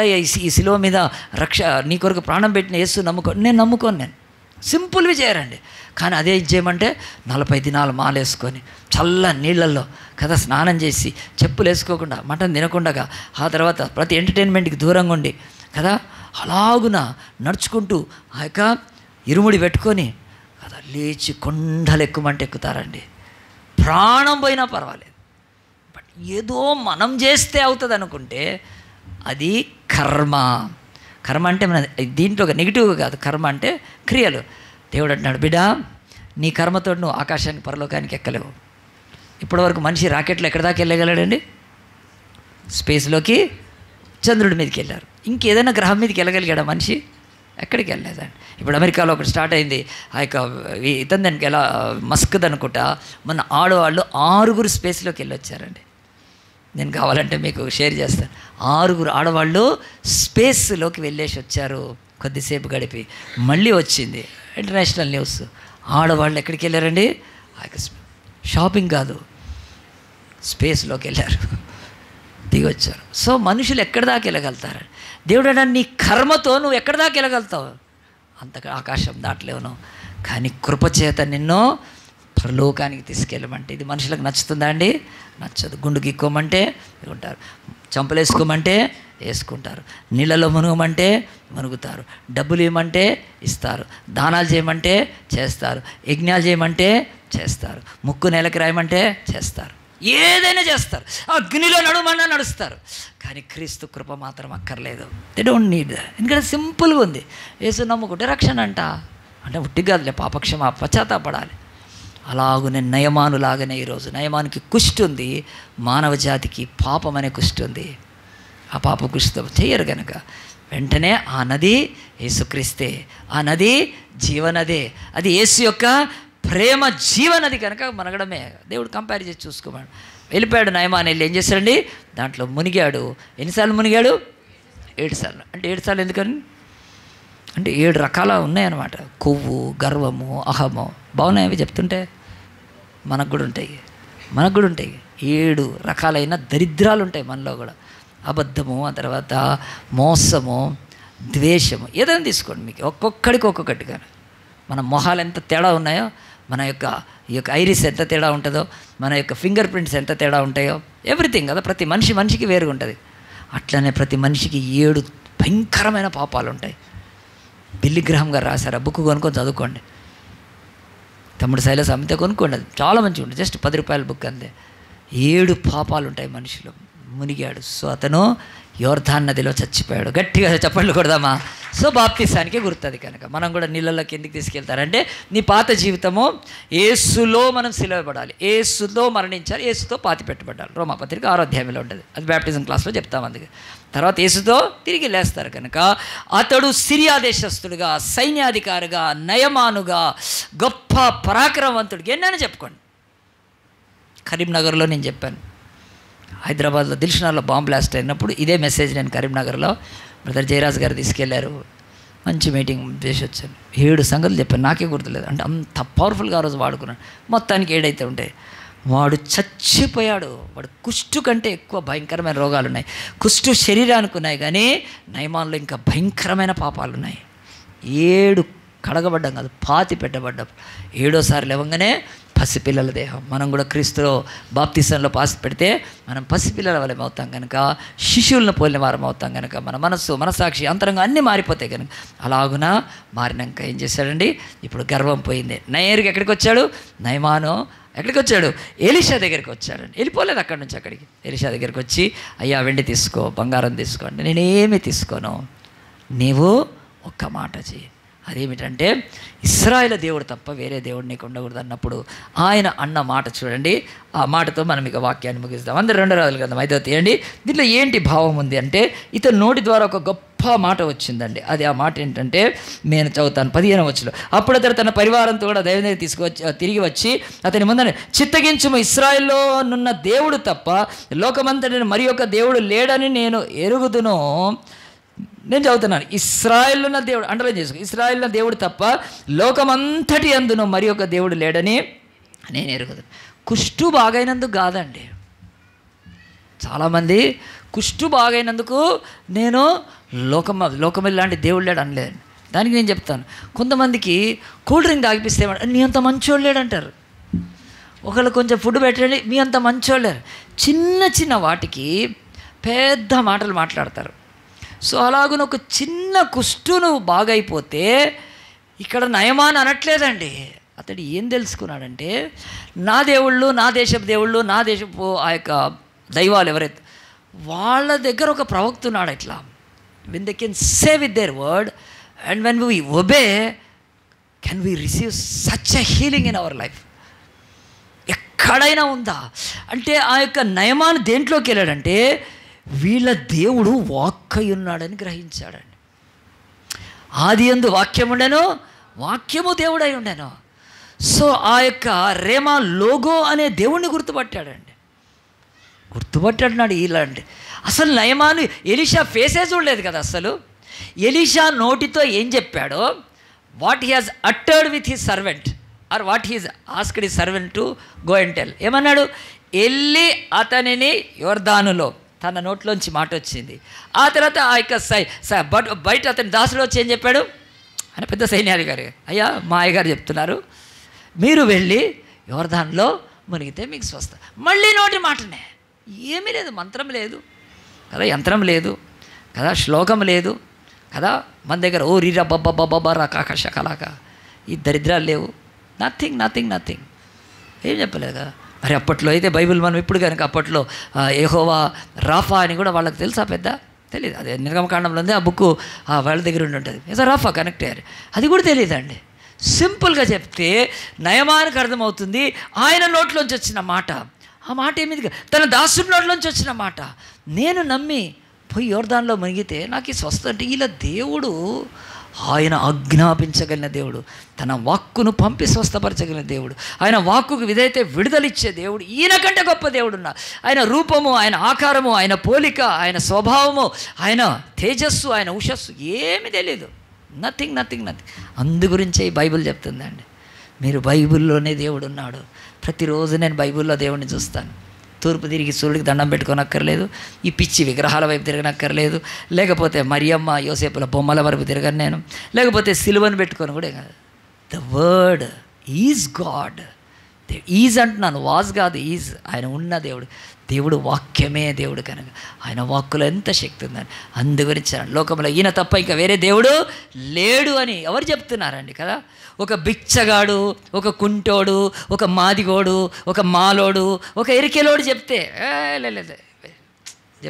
ఆడేదో మాదిగో డబ్బులు ఇచ్చి ఉంటే ఆడు నమ్ముకొని ఉంటాడు, ఈడు ఎరికెలోడు ఏమైనా చేసి ఉంటాడు. కొంత బ్రాహ్మణులు నమ్ముకుంటే ఆలోచిస్తారు, ఏమో ఈ బ్రాహ్మణులు కూడా అమ్ముడు పోయారేమో, ఇంకట తయారైంది ఈరోజు, వీళ్ళు కూడా అమరుపోయారేమో క్రైస్తవ అనుకుంటున్నారే తప్ప ఈ దేవుడు ఎంత గొప్ప దేవుడు. 210 దేశాలతో ఆరాధింపబడతాడే. ఏ దేవుడికి ఉంది అసలు? ఇక్కడ రాముడిని ఇక్కడైతే వేరే దేశంలో ఎవరికి తెలుసు రాముడు? ఎవరికి తెలియదు. పోయి చెప్పండి బ్రెజిల్లో రామ్ అనండి, అంటే రామ్ అంటే ఎంత అంటారు? RAM ర్యామ్, కంప్యూటర్ స్పీడ్ కదా. ఇంకా అంతకు తప్ప ఎవరికి ఏం తెలియదు, ఎవరికి తెలుసు అండి. యేసునామము 3658 భాషల్లో చెప్పట్లు కొడదామా? మన మిషనరీ ఆర్గనైజేషన్స్, తర్వాత వరల్డ్ విక్లిఫ్ వరల్డ్ అంతా ట్రాన్స్లేట్ చేస్తున్నారు. కనుక ఇలాంటి దేవుడు వాక్ అయిన దేవుడు. ఇంతే తప్ప ఇంకా మనకి నువ్వు చచ్చే లోపల ఈ బైబిల్ చదువుకో, దీంట్లో నీకు దేవుడు కనిపిస్తాడు నీకు. ఇంకా తప్ప ఏమీ లేదు. దీన్ని మొక్కద్దు, మళ్ళీ దీన్ని నెత్తి మీద పెట్టుకోవద్దు, దీన్ని పూజించద్దు, దీన్ని కొబ్బరికాయ కొట్టద్దు, అవసరం లేదు. రీడ్ స్టడీ చదువు ధ్యానించు. అందుగురించి అన్నాడు దివారాత్రం దీన్ని ధ్యానించేవాడు ధన్యుడు కనుక. సో అలాగున వాక్ అయిన దేవుణ్ణి తెలుసుకొని అతను ఏమైపోయాడండి, కొంత గిఫ్ట్ ఇచ్చాడంటే గిఫ్ట్ తీసుకోకుండా వెళ్ళిపోయాడు. కనుక వెళ్ళిపోయాక ఈ యొక్క వాక్యంలో నేను ఏం చెప్తున్నానండి ఈరోజు? నేను చెప్పాను కదా, కాలానుగుణంగా మనం ఈ టైంలో ఏం నేర్చుకోవాలంటే ఈ యొక్క నయమాను స్వస్థత. నయమాను ఇప్పుడు సిరియాకి వెళ్ళిపోయాడు, బాగా వచ్చాడు, ఎంత సంతోషం, భార్యకి ఎంత సంతోషం, ఆ తర్వాత ఆ కుటుంబానికి ఎంత సంతోషం, రాజుకైతే ఎంత సంతోషము. నేను పత్రిక ఇస్తే ఆ యొక్క మరి బాగుపడ్డాడు. ఏం కాదు, పత్రిక తీసుకుంటూ కూడా చింపుకున్నాడు బట్టలు, అదేం కాలేదు. కానీ ఎట్లా అంటే నయమాను సాక్ష్యం. రిమ్మోను దేవాలయంలోకి వెళ్ళినా నేను ఆ దేవునికి యెహోవాయే నా దేవుడు, యెహోవాయే. సిరియా సైన్యాధికారిని మార్చినాక సిరియాలో ఒక్కడు చాలండి సువార్తకు, ఎక్కడ చాడాడు? ఎవరది? సైన్యాధికారి. వేరే వాళ్ళు మాట్లాడుతుంటుంటే వాళ్ళు వీళ్ళు ఏం చేస్తారంటే అడ్డుకుంటారు కదా. ఒక సైన్యాధికారి ఆయన సువార్త చెప్తే ఎవడని అడ్డుకుంటాడా? అనుకుందాం కదా. ఇప్పుడు మనం వాక్యం చెప్తుంటే వస్తున్నారు ఈ జై శ్రీరాముల్లో అడ్డుకుంటున్నారు. అదే ఒక IG వాక్యం చెప్తుంటే, ఒక SP వాక్యం చెప్తున్నాడు అనుకోండి, పోలీస్ ఆఫీసర్ ఏం మాట్లాడతారు? దేవుడు మార్చగలుగుతాడని. కానీ వాళ్ళకు గుడ్డితనం ఎందుకంటే వాళ్ళు అంగీకరించట్లేదు. దేవుడు ఎవరినైనా మార్చగలుగుతాడు ఈరోజు కదా. కాదు, వాళ్ళు ఏం చేస్తున్నారు? క్రీస్తును తిరస్కరిస్తున్నారు కనుక తప్ప దేవుడు వాళ్ళనైనా రక్షిస్తాడు. కనుక ఇప్పుడు సిరియా అంతటిలో తెలిసింది నయమాను బాగుపడొచ్చాడు. ఏ దేశాన్ని ఓడించాడో, ఏ దేశాన్ని నుంచి పిల్లల్ని పట్టుకొచ్చాడో, ఏ దేశం మీద తను ఉక్కు పాదంతో అధికారం కలిగాడు, ఆ దేశము దేవుడిళ్ళని స్వస్థపరిచాడు నయమాను. అంత దేశమంతటా తెలిసిపోయిందండి. అలాంటి ఒక కారణమైనాక ఆ తర్వాత ఇప్పుడు మనం వాక్యం ముగించేటప్పుడు 2-3 విషయాలు మంచిగా వినాలి. ఈ యొక్క నయమాను స్వస్థతకు కారణం ఎవరు? చిన్నది కదా, దాని పేరు చిన్నది. ఆలోచన ఎంత మంచి పేరు దేవుడు పెట్టలేదు కానీ దీంట్లో దొరుకుతుండొచ్చు. కానీ ఒకటి మాత్రం చెప్తున్నాను, మంచిగా వినండి. ఈరోజు దేవుడు వాక్యం చెప్తుంది, ఇక్కడ 3 చాలా గ్రేట్ పీపుల్ ఉన్నారు. నయమాను సైన్యాధికారి రాజ్యాలను జయించగలుగుతాడు కానీ తన యొక్క కుష్టి వ్యాధిని పోగొట్టుకోలేడు. నథింగ్. అతని డబ్బు, వెండి, బంగారం, మాంత్రికులు, దైవాలు, ఆ యొక్క వైద్యులు ఏది కూడా పనికిరాదు. అతను ఈజ్ ఎ లాస్ట్ మ్యాన్. అతడు నశించిపోయిన ఒక వ్యక్తి. బయటికి ఇవన్నీ ఉన్నా గుర్తుపెట్టుకోండి. అతను తను తాను ఏం చేసుకోలేదు. తర్వాత సిరియా దేశానికి రాజు ఉన్నాడు. ఆ రాజు కూడా తన యొక్క సైన్యాధికారికి ఎంతైనా ఇచ్చి పంపించగలుగుతాడు. దేశంలో సగం భాగం రాసిమన్నా రాసిస్తాడేమో, ఎందుకంటే మళ్ళీ సంపాదించుకోవచ్చు కాబట్టి. కానీ అతడు ఏమి చేయలేడు. ఇంకొక కింగ్ ఫెయిల్ అయిపోయాడు, అయిపోయింది. ఇక మూడవది ఇశ్రాయేల్ రాజు. వీడు ఇశ్రాయేల్ రాజు మంచి సిగ్గులేని రాజు అంటాను నేను. వీడు ఫెయిల్ అయిపోయాడు. వాడు ఇశ్రాయేల్ రాజు కూడా ఏం బాగా చేయలేకపోయాడు. నయమాన్ ఇంకా ఏమన్నాడు, కయ్యానికి వచ్చాడేమో, కలహానికి వాడి మైండ్లో ఆడే ఉన్నాడు. వాడి బుర్రలో అదే ఉంది కనుక ఎంత దరిద్రం. సో ఆ ఇశ్రాయేల్ రాజు కూడా అతన్ని బాగు చేయలేకపోతే, ఇప్పుడు నేను కంపేర్ చేసి చెప్తున్నాను చూడండి. దేవుడు వాక్యం చెప్తుంది, ఒక చిన్నది బాగు చేస్తే ఈ చిన్నది కంటే ముందు మనం చూద్దాము ఇశ్రాయేల్ రాజు. ఎందుకంటే అతడు భక్తిహీనుడు. ఆ యొక్క దేవుడి భయం లేనివాడు, ఆ తర్వాత విశ్వాసం లేనివాడు, దేవుడి యొక్క కార్యాలను ఎరుగనివాడు, దేవుడి యొక్క సన్నిధిలో తన దేశంలో ప్రవక్త ఉన్నాడని తెలియని చవట దద్దమ్మవాడాడు, పనికి మాలిన రాజు. ఏ దేశంలో అయితే ప్రవక్త ఉన్నాడో ఆ దేశపు రాజుకు తెలియట్లేదు. చాలాసార్లు ఆడవాళ్ళు మొగలు వాళ్ళ ఇంట్లో వాళ్ళకి ఏమో తెలియదు, ఎత్తుకుంటూ ఉంటుంటారు. అది జోకులేదు కానీ చెప్తున్నాను. ఎంత మన ఇంటిలో మనకి ఏముందో తెలియకపోతే మన దేశంలో ఏమో తెలియదు. ఇప్పుడు హైదరాబాద్లో చాలా కాలం ఉంటాడు. ఎవరైనా వచ్చి అడిగారనుకో, చార్మినార్ హైదరాబాద్లో ఉంటుందా అంటే ఏమవుద్దండి, ఆ చార్మినార్ సిగ్గుతో కూలిపోతుంది. హైదరాబాద్లో ఉండి చార్మినార్ తెలియని వాళ్ళు ఎవరు ఉంటారండి అనుకుందాం మనం. అట్లా తన దేశంలో ఆ రాజుకి సిగ్గులేనోడికి ఒక ప్రవక్త ఉన్నాడని తెలియదండి. అందుగురించే నేను చెప్తున్నాను, భక్తి లేనివాడు, భయం లేనివాడు, ఆ యొక్క విశ్వాసం లేనివాడు, తన దేశంలో దేవుడి కార్యాలను చూడండి వాడు ప్రవక్త ఉన్నాడో తెలియనివాడు, వాడి బతుకది. వాడు రాజు అయితే ఏముంది, వాడు ఎంత అధికారం అయితే ఏముంది, ఎంత ధనము వెండి బంగారము కోటలు ఉంటే ఏముంది. కనుక దేవుడు మనతో మాట్లాడుతున్నాడు. నీ బ్రతుకులో ఎన్ని ఉన్నా నీకు భక్తి లేకపోతే వ్యర్థమే. నీ బ్రతుకులో ఎన్ని ఉన్నా దేవుడిలో విశ్వాసం లేకపోతే వ్యర్థమే. నీ బ్రతుకులో ఎన్ని ఉన్నా దేవుడి యొక్క కార్యాలను చూడకపోతే వ్యర్థమే. నీ బ్రతుకులో ఎన్ని ఉన్నా దేవుడి కార్యాలను చేస్తే దైవ సేవకులు తెలియకపోతే నీ బ్రతుకు వ్యర్థమే. ఇప్పుడు క్వైట్ కిందికి రండి. నాన్న ఆ చిన్నపిల్ల ఫోటో పెట్టినాను, ఇది కాదు ఇంకోటి ఉంటుంది చూడండి, ఎంత చక్కగా ఈ చిన్నది. ఈ యొక్క చూస్తే ఇంకా నెక్స్ట్ పెట్టరు, నెక్స్ట్ ఇంకా క్లోజప్ ఉంటుంది. ఈ యొక్క చిన్నది, ఆ యొక్క చిన్నదాన్ని, ఇది కాదు నాన్న ఇంకోటి ఉంటుంది చూడు, దీని పక్కన ఇంకోటి పెట్టాను చిన్నది, ఇంకా పెట్టు ఇది కాదండి, ఇది కాదు, ఇది ఉండండి. దీంట్లో ఇంకా షార్ట్ది కూడా ఉంటుంది ఒకటి. ఆలోచించండి, ఈ చిన్నదాన్ని రాజును పోలుస్తున్నాను ఈరోజు నేను. ఈ చిన్నది ఎవరు, పేరే లేదు. ఈ రాజు పేరేంటి, ఆడి పేరు రిపీట్ అవుతూ ఉంటుంది ఈ గ్రంథంలో. యెహోరాము ఆడి పేరు. యెహోరామేనండి, యెహోరాము ఆడి పేరు. రాజు పేరు అక్కడ లేదు కానీ ముందు తరచాడు యెహోరాము ఆడు. ఆడి రాజు పేరుంది, రాజుకి సైన్యం అన్నీ ఉన్నాయి. ఈ పిల్ల పేరు కూడా లేదండి, ఆ పాప పేరు లేదు కదా. ఎవరు, ఒక అభాగ్యురాలు, వాళ్ళ అమ్మ నాన్న కదా ఎవరో తెలియదు, పెద్ద పేదవాళ్ళు. మరి ఈ పిల్లని పట్టుకొని పోవడానికి కారణం ఏంటి? ఇప్పుడు కోటల్లో లేకుంటే అభేద్యంగా ఉండే ప్రాంతాలలో ధనవంతులు ఆనాడు బాగా కలిగిన వాళ్ళ పిల్లల్ని ఎత్తుకుపోవడం కష్టం అండి. కానీ ఈ పిల్లని ఈజీగా ఎత్తుకుపోయారంటే ఆ పిల్ల మరి పురానికి బయట, సిటీకి బయట అప్పట్లో ఈజీగా వాళ్ళు పట్టుకొని పోవడానికి ఒక పేద బిడ్డ, పేద తల్లిదండ్రులు. ఆ తర్వాత తన్ను వచ్చి సిరియా సైనికులు పట్టుకొని పోతుంటే కాపాడే తండ్రి లేడు, కాపాడే అన్న లేడు, కాపాడే ఎవ్వరూ లేరు. అలాగనే ఉన్నప్పుడు ఎంత ఏడ్చుకుంటూ వెళ్ళిపోయింది. ఇక నేను వస్తానో లేదో నా దేశానికి, ఎంత దుఃఖంతో వెళ్ళిపోయింది. అలా తల్లిదండ్రులు కూడా అయ్యో ఆడపిల్లని తీసుకెళ్ళారు కదా, ఆడపిల్ల విషయం ఇంకా కదా, ఎవడైనా పెళ్లి చేసుకొని ఆ బిడ్డని ఏదైనా చేయొచ్చు కదండి. అలాగున్నప్పుడు ఎంత బాధ, ఎంత దుఃఖం అండి. అలాంటి ఒక పేద బిడ్డ, ఏమీ లేని బిడ్డ, కానీ ఆ దేశంలో రాజు కంటే గొప్పదండి. గట్టిగా చప్పట్లు కొడదామా? దేవుడు చెప్తున్నాడు రాజు కంటే గొప్పది. She's greater than even the king of that country. ఎందుకో తెలుసా? పేదదై ఉండొచ్చు కానీ ఆ తల్లిదండ్రులు చిన్నప్పుడు యెహోవా దేవుడి గురించి చెప్పారు. పేదదైపోయినప్పటికీ కూడా చదువు కూడా చదువుకోవటానికి ఈ రోజే లేదు చదువు. ఈరోజే పేద పిల్లలకు చదువు లేదు, ఏదో గవర్నమెంట్ స్కూల్ కడుతున్నారు కానీ పేద చదువు లేదు. అలాగున ఒక చదువు కొనే అవకాశం లేని పేద పిల్ల. ఆ తర్వాత తను ఏదో చిన్న పనులు చేసుకొని బతకాల్సిందే, అలాంటి బ్రతుకు. అలాంటి యొక్క అమ్మాయికి దేవుడు చెప్తున్నాడు రాజు కంటే ఎందుకు గొప్పదంటే ఈ పిల్లకు భక్తి ఉంది దేవుళ్ళో, ఈ చిన్న అమ్మాయికి విశ్వాసం ఉంది దేవుళ్ళో. ఈ చిన్న అమ్మాయికి ఆ భక్తి విశ్వాసం ద్వారా ఏమొచ్చింది తెలుసండి? శత్రువును ప్రేమించే ప్రేమ ఉంది. గట్టిగా చెప్పలు కొడదామా? శత్రువును ఎందుకు ప్రేమించగలిగిందంటే ఈ చిన్న అమ్మాయి, నేను మా దేశంలో ఉన్నప్పుడు నాకు రాజు, నా రాజు ఎవరా? నేను నా దేశంలో ఉన్నప్పుడు మా నాన్న నాకు తండ్రి కనుక నేను ఎక్కడైనా పని చేస్తుంటే ఆ దుకాణంలో కానీ లేకపోతే ఆ షాప్లో కానీ ఆ కంపెనీలో పనిచేసి అక్కడ నా యజమాని నాకు జీతం ఇస్తాడు. అయిపోయా. నా దేశంలో ఉన్నప్పుడు వీళ్ళు కనుక ఇప్పుడు వేరే దేశానికి వచ్చింది. వేరే దేశానికి వచ్చినాక దేవుడు నేర్పిస్తాడు. ఆ దేశంలో ఆ రాజే తనకు రాజు. ఇప్పుడు ఆ దేశంలో ఆ సైన్యాధికారి అతను నాకు అధికారి కానీ నా ఇంట్లో అన్నం పెట్టి నన్ను తీసుకొచ్చి పెట్టే యజమాని నాకు యజమాని అని చెప్పి తన యజమాని మేలు కోరుకునేంత ప్రేమను దేవుడు చిన్నప్పుడే నేర్చుకుంది. అయిపోయింది కనుక అని ఆ దేవుడికి సాక్ష్యం పలకటానికి కదా. నా యజమాని కుష్ఠతో ఉన్నాడు, నన్ను పట్టుకొచ్చాడు, నన్నింట్లో పెట్టుకున్నాడు, నాతో చాకిరీ చేయించుకున్నాడు, నాతో ఉడికని చేయించుకున్నాడు. వీడి దుంప తెగ, వీడి నోట్లో మట్టి వడా అని కదండి. ఆడవాళ్ళకి ఇవి చాలా ఫ్రీక్వెంట్గా వస్తాయండి. అంటే మగవాళ్ళకి కూడా బూతులు వస్తాయిలే, కానీ ఎంత భయంకరమండి అసలు.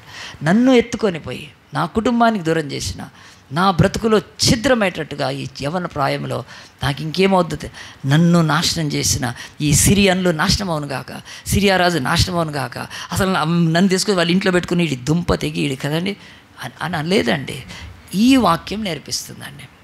ఈ వాక్యం నేర్పిస్తుంది. నీ శత్రువులను ప్రేమించమని పాత నిబంధనలో ఉంది. లేవికాండంలో మననే కంప్లీట్ చేసాం. లేవికాండంలో ఉంది, నేను ఆజ్ఞలు రాయమని చెప్పాను కూడా. కమాండ్మెంట్ ఉంది, నీ శత్రువుని ప్రేమించమని ఓల్డ్ టెస్ట్మెంట్లో ఉంది. అది యేసుప్రభు స్థిరపరిచి చూపించాడు. అలాగున వాళ్ళు ఎవరైనా పర్వాలేదు, నా రాజు సిరియా రాజు, ఇప్పుడు నేను ఇక్కడ ఉన్నాను ఈ దేశంలో, నా సైన్యాధికారి ఈయనే నయమా, నా ఇంట్లో పెట్టుకునే యజమాని గారు, ఆయన మేలు కోరి ఏం చెప్తుందండి? నా యజమానుడు నా దేశంలో, అంటే నా యొక్క తల్లిదండ్రుల దేశంలో ప్రవక్త షమ్రోన్లో ఉన్న ప్రవక్త దగ్గర ఉంటుంది మేలు. సో రాజుకు ఈమెకు పోలి చెప్తున్నాను, వాడు భక్తి లేనివాడు, వాడు విశ్వాసం లేనివాడు, వాడు దేవుని కార్యాలను చూడనివాడు, వాడు ప్రవక్త ఎవడో తెలియనివాడు. ఈ చిన్నపిల్ల ఏముందండి? ఏమీ లేని పిల్ల, వేరే దేశంలో ఉన్నప్పటికీ భక్తి కలిగిన బిడ్డ, విశ్వాసం కలిగిన బిడ్డ, దేవుడి కార్యాలను ఎరిగిన బిడ్డ, దేవుడి కార్యాలు చేయగలిగిన దేవుడి సేవకుని ఎరిగిన బిడ్డ కనుక దేవుడు చెప్తున్నాడు. ఏమని చెప్తాను తెలుసండి? ఈ చిన్నది చెప్పడాన్ని బట్టి ఒక దేశానికి సువార్త వెళ్ళింది. గట్టిగా చెప్పలు కొడదామా? ఈ పిల్ల కరపత్రాలు పంచలేదు, ఈ పిల్ల పాటలు పాడలేదు, ఈ బిడ్డ స్టేజ్ ఎక్కి వాక్యం చెప్పలేదు, ఈ పిల్ల ఏమీ చేయలేదు కదా. మనం అవన్నీ చేద్దాం అనుకుంటున్నాం. సో నాలాంటి పాస్టర్లు చెప్తారు కదా, మనం సువార్త చెప్పాలంటే మనం బైబిల్ నేర్చుకోవాలి. ఇవన్నీ పిచ్చి మాటలు అండి, ఇవన్నీ దరిద్రపు మాటలు. అన్య దేశంలోకి వెళ్ళి తన దేవుణ్ణి ప్రకటించిన ఈ బిడ్డకు ఏ అవకాశం లేదు. ఆ కుష్టు బాగు చేయగలిగిన శక్తిమంతుడైన నా దేవుడు నా ప్రవక్త ఉన్నాడు. దట్స్ ఇనఫ్ చెప్పింది అంతే. సో మనం నోరు తెరవట్లేదండి చాలా చోట్ల కదా. నేను సువార్త చెప్పాలంటే నాకు ఎట్లా రాదు కాదు. నువ్వు ఆఫీస్లో, నీ కాలేజీలో, నీ స్కూల్లో, నీ బంధువుల దగ్గర చిన్న మాట చెప్పు వాళ్ళకి అవసరం ఉన్నప్పుడు. Then God can bring the change. కానీ నువ్వు భయపడుతున్నావు. ఇప్పుడు నేను నా ప్రవక్త గురించి మాట్లాడితే ఈయన దగ్గర కదా మళ్ళీ అమ్మగారు అయ్యగారు తంతారా అని కాదండి. ఆ పిల్ల మాట వాళ్ళు ఎందుకు నమ్మింటారు రాసి పెట్టుకోండి, ఇది మిస్టరీ. తను సిరియాకి వెళ్ళిన సిరియా దేవుళ్ళను మొక్కలేదు. సిరియా దేశపు రాజు తనకు రాజు, no problem, that's a technical government. Syria దేశపు అధికారం కింద ఉంది, సిరియా దేశం నయమా అంతా ఉంది, బట్ హృదయంలో మాత్రం ఉండటానికి లేదు. నాకు కూడా ఈ దేశంలో అందరూ కూడా అమిత్ షా అయినా మోడీ అయినా అందరూ నాకు నాయకులే, వాళ్ళందరినీ గౌరవిస్తాను, సెల్యూట్ చేస్తాను నేను వాళ్ళకు. కానీ నా హృదయాల్లో మాత్రం కాదండి. It's up to government, it's అది ఆ యొక్క అధికారం కింద. సో ఈ అమ్మాయి ఎప్పుడైతే విగ్రహాలను మొక్కలేదో ఆ ఇంట్లో ఆ అమ్మగారు చూసి ఉంటారు, ఇది చిన్నది అస్సలు మన దేవుళ్ళ వైపు తిరగదు. కొంతమంది దేశం మారంగానే దేవుళ్ళు కూడా మార్చేసుకుంటారు. దేవా నాయనా అట్లా వెళ్ళి వాళ్ళు ఆ తర్వాత వాళ్ళ దేవుళ్ళను మొక్కితే నాకు పని తక్కువ చెప్తుందేమో, ఆ దేవుళ్ళను మొక్కితే నాకు రాసి రంపాన పెట్టదేమో, ఆ దేవుళ్ళను మొక్కితే నాకు ఇష్టమైన బట్టలు కుట్టిస్తుందేమో, ఆ దేవుళ్ళను మొక్కితే నాకు మంచి ఫుడ్ పెడుతుందేమో, ఆ దేవుళ్ళను మొక్కితే నాకు ఎక్కువ రెస్ట్ ఇస్తుందేమో. ఈ మైండ్ సెట్తో బతుకుతున్నారండి క్రిస్టియన్. నేను డైరెక్ట్ ఓపెన్గా చెప్తున్నాను, ఈ మైండ్ సెట్తో వేరే వాళ్ళ మధ్యలో అట్లా బతుకుతున్నారు. నేను వాళ్ళ దగ్గర నేను సాక్షిగా బతికితే నాకు లీవ్ ఇవ్వరేమో, నాకు ఇంక్రిమెంట్ ఇవ్వరేమో. దిక్కుమాల నీకు రక్తం ప్రాణం పెట్టిన దేవుడు అవి ఇవ్వలేడా నీకు? నీ యజమానులు వాళ్ళు ఇస్తారు. ఎన్నిసార్లు చెప్పుకోరండి, కానీ ఈ చిన్నది అంత డైనమిక్ గర్ల్ అంటే ఆ ఇంటిలో ఏ విగ్రహాన్ని మొక్కలేదు కనుకనే వాళ్ళకి ఆమె నమ్మింది. అవును, ఇది చిన్నది చాలా స్ట్రాంగ్, వాళ్ళ దేవుడిని నమ్ముతుంది, ఆ ప్రవక్త పేరు చెప్పింది, లేచి వెళ్ళారు కనుక. మళ్ళీ ఆ చిన్నది పని దొంగ కాదు అది కదా, పని పాస్టర్ కనిపిస్తే ఏవి చేస్తారు, మళ్ళీ ఎవడు ఉండడు. అది బిస్మిల్లా క్యారెక్టర్. మా ముందు పాస్టర్ అమ్మ ముందు, తర్వాత ఉండరండి. నేను మీ నుంచి కాదు, మీ బ్యాక్ నుంచి విన్నాను, మాకు చాలామంది ఫీడ్బ్యాక్ ఇస్తారు, ఏం లేదన్నా నీ ముందే చేస్తారు, వీళ్ళ తర్వాత పోయినాక ఏం లేదు. అది రియల్, అది ఫ్యాక్ట్ అది గారు. సో ఇప్పుడు ఎవరు చూస్తున్నారండి ఆమె భక్తిని? అన్య దేశంలో సిరియాదే మళ్ళీ పోయి సైనికుడు సైన్యాధికారి ఇంట్లో ఉంది, ఒక భటుడింట్లో కాదు. అక్కడ ఛాన్స్ ఉంటుంది అసలు? బైబిల్ చెప్తుంది ఆ పిల్ల భయపడలేదు. నాకు వెన్ ఇది లాస్ట్ పోనీ, నా అమ్మ పోయిందా పోనీ, మా నాన్న పోయిందా పోయి, నా ఇల్లు పోయిందా, అన్నీ పోయినా నా దేవుడు పోకూడదు. I will not lose my God. ఏం పెట్టినా ఏం పెట్టకపోయినా పర్లేదు, కానీ సిరియా దేశానికి సువార్త చెప్పిన చిన్నది. ఈరోజు మనం ముగిస్తాం. నయమాను ఆయనకు వచ్చినాక ఏం చేసి ఉంటాడండి?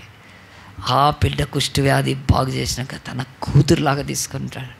She might have loved. నా సొంత వాళ్ళు కుష్టుతో నేను సావడం కోరుకున్నారు, బంధువులు కోరుకుంటారండి. ఏమైనా నా దేశంలో ఇంకా నేను సైన్యాధికారిగా ఉంటే ఇంకోటి సైన్యాధికారి నేను సావాలి, కుష్టితో సావాలి. కుష్టుకు షార్ట్గా చెప్తారండి, ఎర్ర మచ్చగా ప్రారంభం అవుతుంది, అది స్కిన్ మీద స్ప్రెడ్ అవుతుంది. నేను చెప్తున్నాను కుష్టి గురించి చాలాసార్లు చెప్పాను. అది తెల్లగా స్ప్రెడ్ అవుతుంది, తర్వాత అది తెల్లగా అవుతుంది, తర్వాత పొట్టు వస్తుంది. పొట్టు వచ్చినాక ఏమైపోతుంది? మెల్లగా ఈ కాళ్ళ వేళ్ళ గోర్లు రాలిపోతాయి. రాలిపోయిన తర్వాత అది తింటం మొదలు పెడితే ఈ జాయింట్స్లో ఉండి ఇక్కడ కూడిపోద్ది ఇట్లా అయిపోతాయి. ఆ తర్వాత అది శరీరంలో అయిన తర్వాత అది ఫేస్ మీదకి వచ్చిన తర్వాత ఈ చిగుర్లు ఇక పవర్ ఉండదు దానికి, ఆ యొక్క పళ్ళు రాలిపోతాయి, మెల్లగా ముక్కును తింటుంది. మెడికల్ వాళ్ళకి తెలిసేదో అంటారు దాన్ని, అలాగుండి పొక్కలు పడిపోతుంది, బతుకుతూ చచ్చిపోవాలి. రోజుకి చచ్చిపోయేదే కుష్టు. భారతదేశంలో ఈరోజు దాన్ని నివారించారు. హిందూ కుష్టు నివారణ సంఘం అని. దానికి ప్రతి స్టేట్లో గవర్నర్ ప్రెసిడెంట్గా ఉంటాడు, సెంట్రల్ గవర్నమెంట్లో ప్రైమ్ మినిస్టర్ ప్రెసిడెంట్ ఉంటారు. మా నాన్న 25 years కుష్టు వ్యాధుల సేవలోనే ఉన్నాడు. మా ఫాదర్ బొప్పూరి పాల్ గారు ఇక్కడ ఓడెండీడు కట్టింది కూడా దానికే. ఓడెండీడు అది కుష్టు వ్యాధులకి, తర్వాత ప్రాజెక్ట్స్ వేరు చేశారు. కుష్టు వ్యాధులకు ఆ యొక్క సికింద్రాబాద్ స్టేషన్ ఎదురుగా గాస్ మండి అని ఉండేది. మా నాన్న వెళ్ళి వాళ్ళతో కూర్చునేవాడు, వాళ్ళకు కందిపప్పు చిన్న ఇచ్చి, అరే మీరు మారండి అంటే వాళ్ళు మాతో కూర్చుంటున్నామంటే యేసు ప్రేమ చూపించాడు. మాకు అది అంటుకోదు, అది అంటువ్యాధి కాదు అది. సో ఇండియా గవర్నమెంట్ దిగింది కుష్టు వ్యాధి నివారణకు. హిందూ కుష్టు నివారణ కొట్టి చూడండి, దాదాపుగా ఎరాడికేట్ అయిపోయింది. మా నాన్న వాళ్ళు తీసుకొచ్చిన ఒక 40 ఏళ్ల క్రితం 82లో చేశారు. దాదాపు ఇప్పుడు 45 years. వాళ్ళ పిల్లలు మనవాళ్ళు కూడా ఇప్పుడు ఎవ్వరికి కుష్టు లేదు. ఇక్కడే మన యొక్క ఓఆర్ఆర్ ప్రాజెక్ట్ శాంతినగర్ అని గవర్నమెంట్ వాళ్ళకి ప్లాట్లు ఇస్తే ప్రాజెక్టు బయటికి వెళ్ళి ఇల్లు కట్టుకొని బతుకుతున్నారు. అక్కడ కుష్టి వ్యాధి ఎరాడికేట్ అయిపోయిందని నా కళ్ళతో చూశాను నేను. ఎప్పటికీ మన పాస్టర్మకు కూడా తెలుసు, ఆ పాత వాళ్ళు వస్తారు మా ఇంటికి వచ్చి, సార్ బాగున్నావా అని అంటారు. సో వాళ్ళకి అప్పట్లో నేను కొంత సేవ చేశాను. మా నాన్న అలాగ కుష్టి వ్యాధి. సో కుష్టు భయంకరమైంది. అది రోజుకి బతికున్న మనిషిని తినేస్తూ డస్ట్ చేసేస్తుంది. దేవుడు ఎందుకు బైబిల్లో ఇంతగా కుష్టు గురించి చెప్తాడంటే, పాపము కూడా అలాంటిదే. పాపం మెల్లగా ఒక ఎర్ర మచ్చలాగా స్టార్ట్, అలాగన విస్తరించిపోయి తర్వాత పొలుసులు లేచిపోయి ఊడిపోతూ ఉంటారు వాళ్ళ బతుకులు. దే విల్ డికే, చచ్చిపోతారు కొన్ని రోజులకు పాపంతో కూడా. కనుక అలాగున తాగుతున్నాడు, కొన్ని రోజులకి ఏమవుతుంది, తాగుతున్నప్పుడు డైజెషన్, తర్వాత లివర్ పాడవుతుంది, తర్వాత స్ప్రెడ్ అవుతుంది, సస్తాడు. సేమ్ పాపం అంతా అలాంటిది. కనుక బైబిల్ చెప్తుంది. మనం వాక్యం ముగించే ముందు ఒక్క మాట తీయండి, సామెతలు 22 ఆ యొక్క 6వ వచనం చదివి ప్రార్థన చేసుకుందాం. మనం ఈ సీజన్ ఎందుకు నేను ఆ మాటలు చెప్తూ మీకు చదువుతారు. ఎవరైనా అది రాధా సండే స్కూల్ టీచర్కి, బాలుడు నడవలసిన త్రోవను వానికి నేర్పుము, పెద్దవాడైనప్పటికీ తొలగితలేదు. చాలండి, చాలా అంతా విబిఎస్ టీచర్లే మళ్ళీ. దేవునికి స్తోత్రం. అయితే ఈ బైబిల్ చెప్తుంది, బాలుడు నడవలసిన త్రోవను వారికి నేర్పు. 2 కంపేర్ చేసి పెడతాను. నీ కొడుకును నువ్వు రాజు చేసినా వాడు యూజ్లెస్ ఫెల్ అవుతాడు అంతే. తల్లిదండ్రులకు చెప్తున్నాడు ఈ మాట దేవుడు.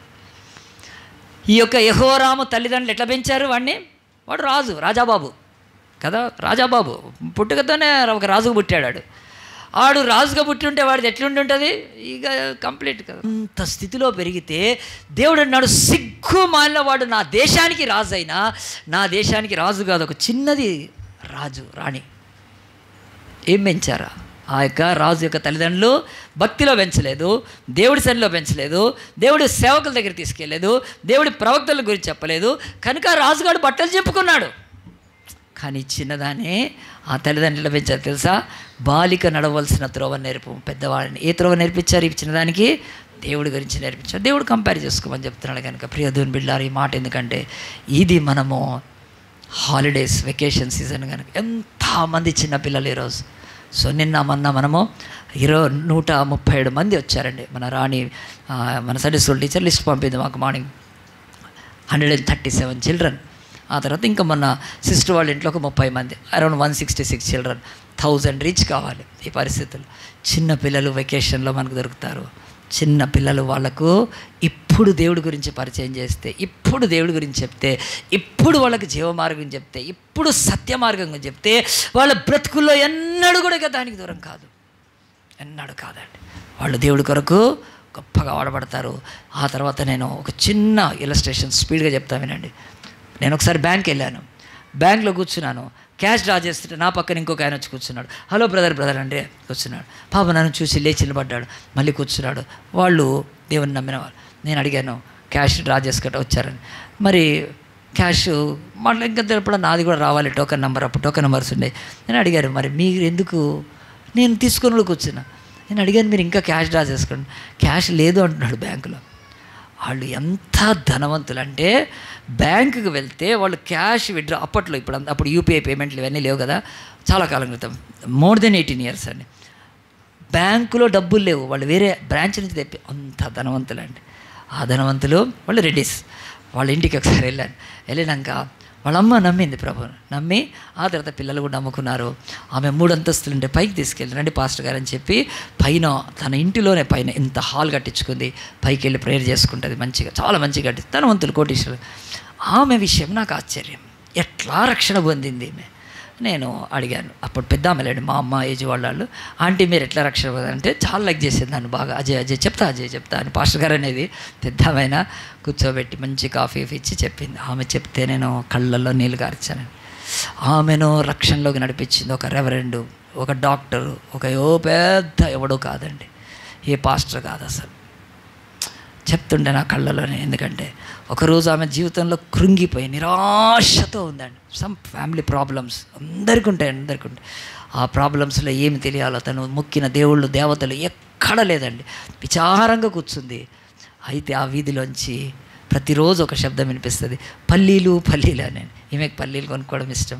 అలాగున ఉన్నప్పుడు ఆ అమ్మాయి పల్లీలు అమ్మి వెళ్ళిపోతుందండి.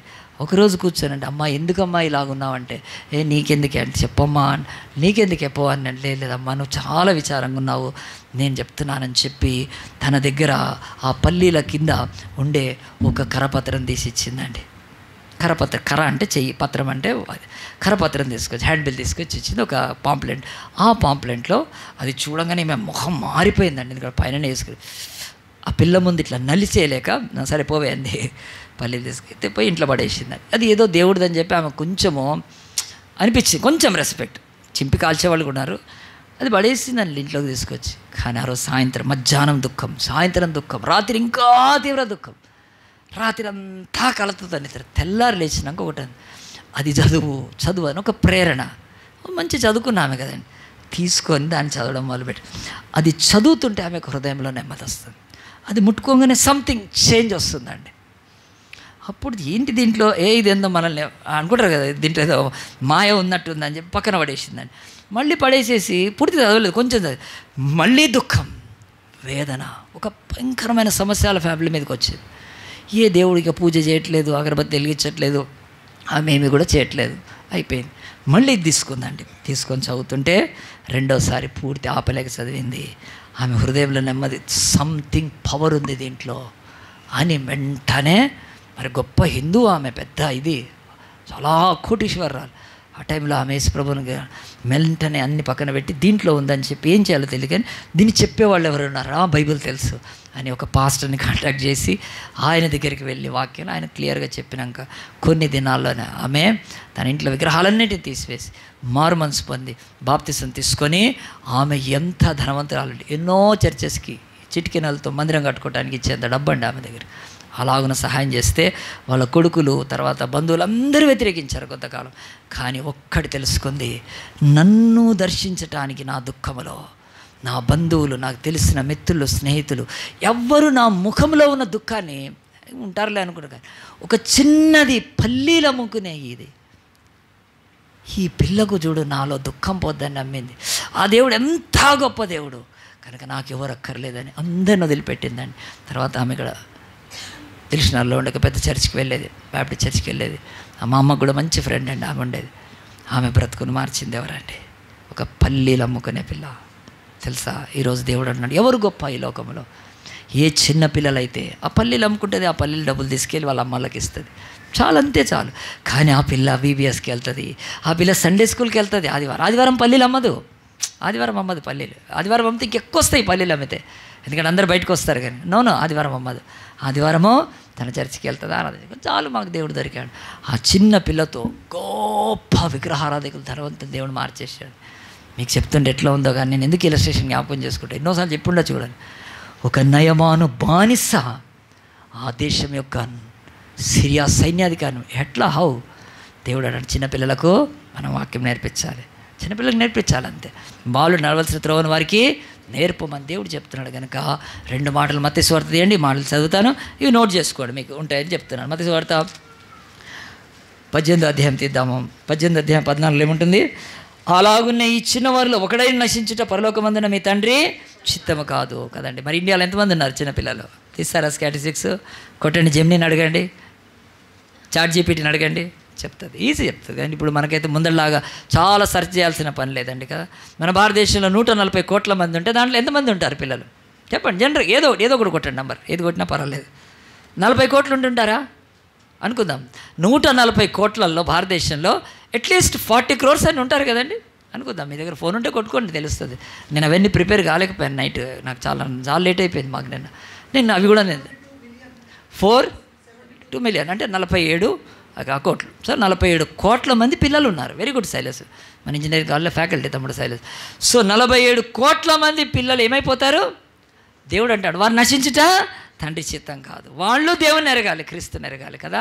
అది అంతేకాదు దేవుని యొక్క వాక్యంలో మరి 19వ అధ్యాయం తీయండి, తర్వాత 14వ వచనం. 19లో 14లో ఆయన శిష్యులు తీసుకొచ్చిన వారిని గద్దింపగా యేసేమన్నాడు, చిన్నపిల్లలను ఆటంకపరచొద్దు, వారిని నా యొద్దకు రానియండి, పరలోక రాజ్యము ఇలాంటి వారిది, చిన్నపిల్లలను ఆటంకపరచవారిని అన్నాడు. సో దేవుడు అంటున్నాడు, ఇది వెకేషన్ కనుక, ఇది సమ్మర్ హాలిడేస్ కనుక దేవుడు అంటున్నాడు, నా రక్తాన్ని చిన్నపిల్లలకు కూడా కార్చాను.